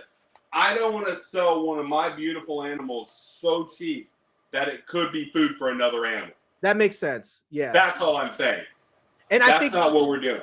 If you're in the position that I am in, which is I'm in the if you're in the position that I'm in where price does not matter to you too much, I would just offer your customers every business needs an angle or an edge, right? You might see this on my website. At the top of my website, I have a slogan that's called quality geckos for quality price, with Yes. quality customer service for life. That's my angle. That's my selling point of what differentiates you buying from my business compared to somebody else's business. There's those three things. I think you could do something very similar because you've Right. spent a lot of money on some very high-end animals. And if you're not super committed to selling them for the same price that you bought them for, I think you could do a similar Right. scheme where you're selling quality animals for quality prices, and there will always be a market for that. And especially in the pet world, it's really enjoying to see new people coming in and the happy look on their faces of just buying a gecko that they could be Of course. excited about. So if Yeah. that speaks to you and you're happy to do that, Of course. I think that you could easily sell your geckos for very reasonable prices at pet shows. Or I don't know if you know this, Morph Market now has an auction section, and a lot of geckos will sell for decent prices on auction on Morph Market too. Yeah, and if you look up the Daytona flea market, I hate saying flea market. Yeah, but if do you the look flea it up, market. Yeah, do any of those places. It is an insane facility, and with proper licensing, and you close your eyes, it would almost feel like a show. So, yeah. I mean, literally, but with thousands of people, more than a show probably. Yeah. And if you have the proper location in there. And so that's something we're looking at, all those various different angles. Yeah, and I would also, especially if you do the flea market, I would consider buying 10-gallon tanks and then like decorating them so that you could sell a setup along with the gecko. And you could even upcharge for the setup, right? So if you have like $50 into the setup, you could sell it for $100 or whatever. But especially at a flea market where people don't know the care too much of a gecko off the top of their head, you could sell them a setup that is plug and play. It's ready to go. All you need to do is buy it and take it home, kind of thing, you know? We think alike, Frank. Yeah. So I have ordered, and I hate putting things together. I'm not gonna lie, but I do it. And I know I watched your early videos, and you built, you put together, you did all that stuff. I'm not a fan of it anymore, but I do it begrudgingly. And so I've ordered and I've sourced habitats, very affordable, and you can imagine probably where I sourced them at. And so I've prepped with about 20 habitats that I've already thought about the bundle concept. Yeah. And still make money. My wife has sold, anytime animal plastics pops up,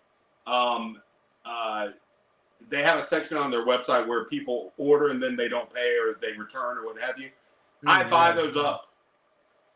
Nice. So I buy them up. I've got 2 or 3 of them, and we've sold 2 geckos with enclosures for like $250, but I only paid like $50 for the enclosure. So I don't know how the math works out there, what I'm making, where I'm making That's it. Great math. Yeah, but I mean, I've done that, and that joy that you just talked about. Yeah. One of the kids was a young man that my son is friends with, and I learned a lot about this kid when I delivered this gecko over, me and my wife, and helped them put their enclosure together. And I found out that like he was a huge snake discovery kid. He follows them. He was teaching me stuff. It was good for the soul. So yeah. No, that's fantastic. And honestly, if you have the bundle opportunity, those will also do really well at a show. And one of the things you could do, like, let's say you get 2 tables at a show. I would recommend, because here's what happens at a show. There's a lot. One of the reasons why I say take up as much space as possible is because of this. If you only have 1 table, and once you have 2 or 3 people at that 1 table, it's already getting overcrowded, and people are going to walk by you because you don't have the capability to talk to them, and they don't want to force their way into the table. But when you have 2 or 3 tables, people can hang out on that full strip. It's like a 15, 20-foot strip, and you could have 8 to 10 people at a time that you're entertaining. Now, here's what you could do. If you could have animals, like let's say you got 2 tables. If you could have animals take up the full length of 2 tables, that's 16 feet of animals. You could entertain about 4 to 5 people per table. So at once you could have like 10 to 12 people looking at your animals across 2 tables. Then you could have the enclosures on a table behind you, because there's always like 4 to 5 feet of space behind you that you could advertise non-animals on that people could then look at. So you could stack tanks or any of that kind of stuff behind you. Right. And then the people in front of you, you could say, yeah, if you want to buy a gecko, we also got these cages right here, and put pricing on the cages. And sometimes here's what happens. Even people that are not buying a gecko from you at that moment, other people who bought geckos from other people, or snakes even from other people at the show, they're walking by your table and they see $100 setup, $200 setup with like a little sign on the front. And they're like, I don't need a gecko, but can I buy that setup for $200? There you go. Bam, you're getting multiple angles of sales from different directions. So if you're willing to do that, that is a fantastic way to put yourself in a differentiating point between you and other breeders that are not offering setups and stuff like that. Sure. And I'm reading this comment by these Geckos on here about buying, you know, at a flea market, and it's something we've been apprehensive about until we went out there one Sunday and we see all these other reptiles there that are not leopard geckos, and it's not like, you know, a little itty bitty facility. This is a monstrous facility. So yeah, we're gonna try some stuff. We've got to, and you keep doing what you're doing, man. Thank you, man. Yeah, I'll end it on Dee's made one more comment about, let me post it here because it's a good comment. Have a helper if possible. So I'll just speak to this briefly. Yeah, when we have 4 tables, that's 8 foot per table. So that's 32 feet of stuff that you need to cover. You don't want people walking by without being addressed. So you're only one person. You could probably only talk to 2 to 3 people at a time. So consider, if you have 30 feet worth of tables, you want on average, you want on average 1 to 2 people per table to be able to talk to customers at the same time.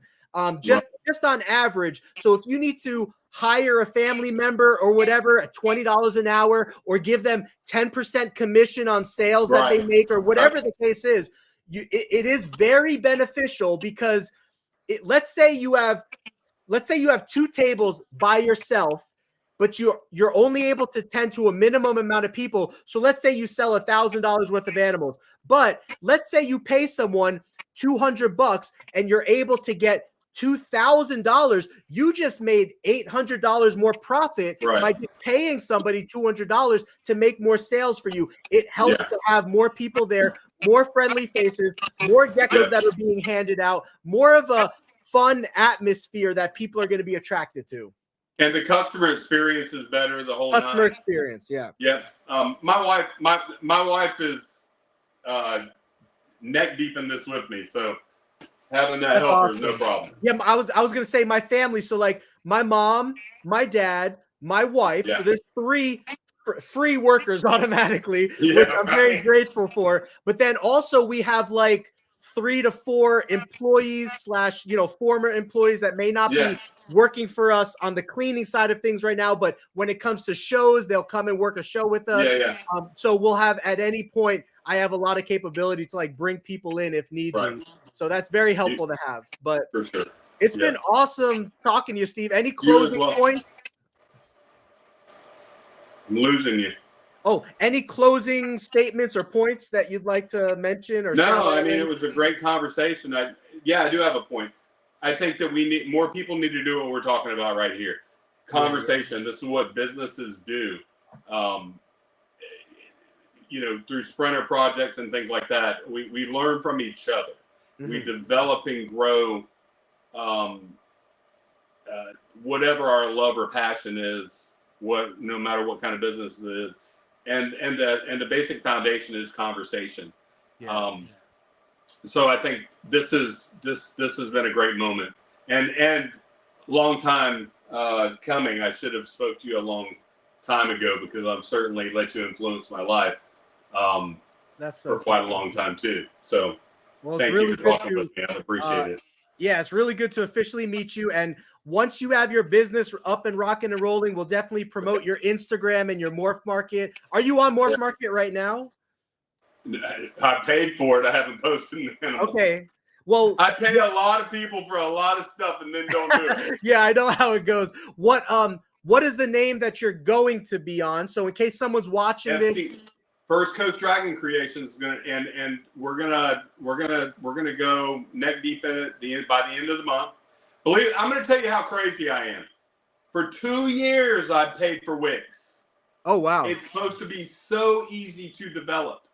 Yeah. And it's not. Dude, Shopify. I can give you experience because I use Shopify. Shopify is super easy. Super easy. Really? Yeah. It's a plug and play system. It does take a little bit of knowledge and research, but it's a plug and play system. I can't recommend it enough, honestly. Okay. I've used WordPress before, and I've built a website through WordPress. So I don't know if Wix is more similar to WordPress or if it's more similar to Shopify, but Shopify makes the website building experience super easy. But let me also give you this tip too. You might not need a website, in all honesty. Most people nowadays within the only people that are coming to my website are for ads that I'm paying, like $300 a month worth of Google ads, or people that are coming to my website because I advertise it on my social media platforms. But what most people do is they just pay for a Morph Market and they advertise their Morph Market and they just send people to their Morph Market. And so many people are used to using Morph Market, they'll just go over to it. So by all means, I'm not trying to discourage you from having a website, but a lot of new people, it's really not that practical for, and they don't get a lot of sales or direct traffic through their website. They mainly get sales through their Morph Market. There's I actually think that Wildcard, when you go to his website, it bridges immediately to Morph. Yeah. So you don't even go into a website. Yeah, I wouldn't be surprised. Most people by all means, if you want to experiment with it and get used to it. But Shopify is very, very easy. Okay. Plus, I have personal experience with Shopify, so we could easily get on a phone call and I could walk you through any questions that you're having trouble with. So I would recommend Shopify, number one. It's not a bad idea to have a website, but if you're kind of on the fence about it, you could just forego and bypass the website and just try to start with Morph Market, because the only thing that's going to draw people to your website is if you're doing a lot of videos on social media, and if you are paying for a lot of advertisement. Otherwise, as a newer website, you're just going to get buried beneath. You're going to get buried beneath all in the back pages. Yeah, you're going to be on the very, very back. No one's going to be looking at you at all. So it's almost like a waste of $200 to $300 a year to maintain that website, when you could just be dumping that money into Morph Market and sending people to your Morph Market, if that makes sense. And Morph Market does the advertising for you. So I was looking at, when I was on Morph Market, I would have my geckos posted for sale, and it shows you on the back end, it shows you how many people looked at this ad. 2,000, and I would get like 2,000 views a week on individual geckos. Like individual geckos, that's 2,000 people. On my, just to give you an example, on my website right now, I get on average 200 views a day.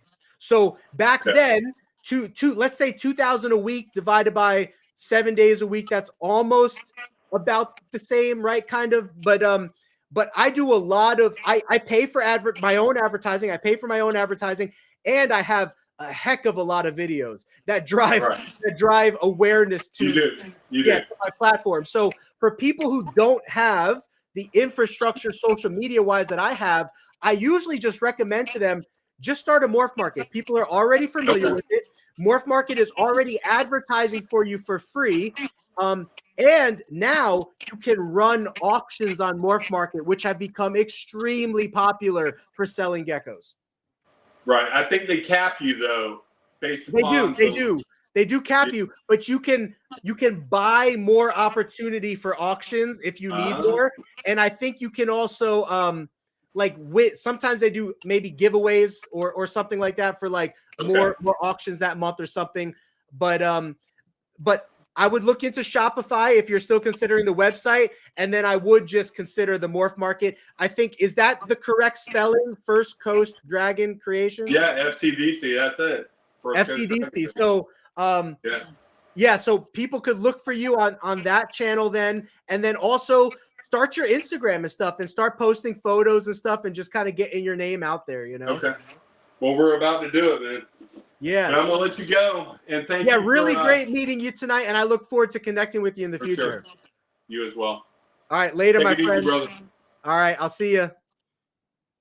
All right, guys. Well, that is our second official call-in live stream. I think it went really well. I think as people start to get the hang of it, that we are going to be here every week at the same time, more people will call in, and it will become more of a community event for people to look forward to. So thank you guys so much. If you need me, my phone number is 480-299-7657. It's on my website. And then, yeah, keep an eye out for our videos and our schedule that we are dropping every week. We are on a schedule now.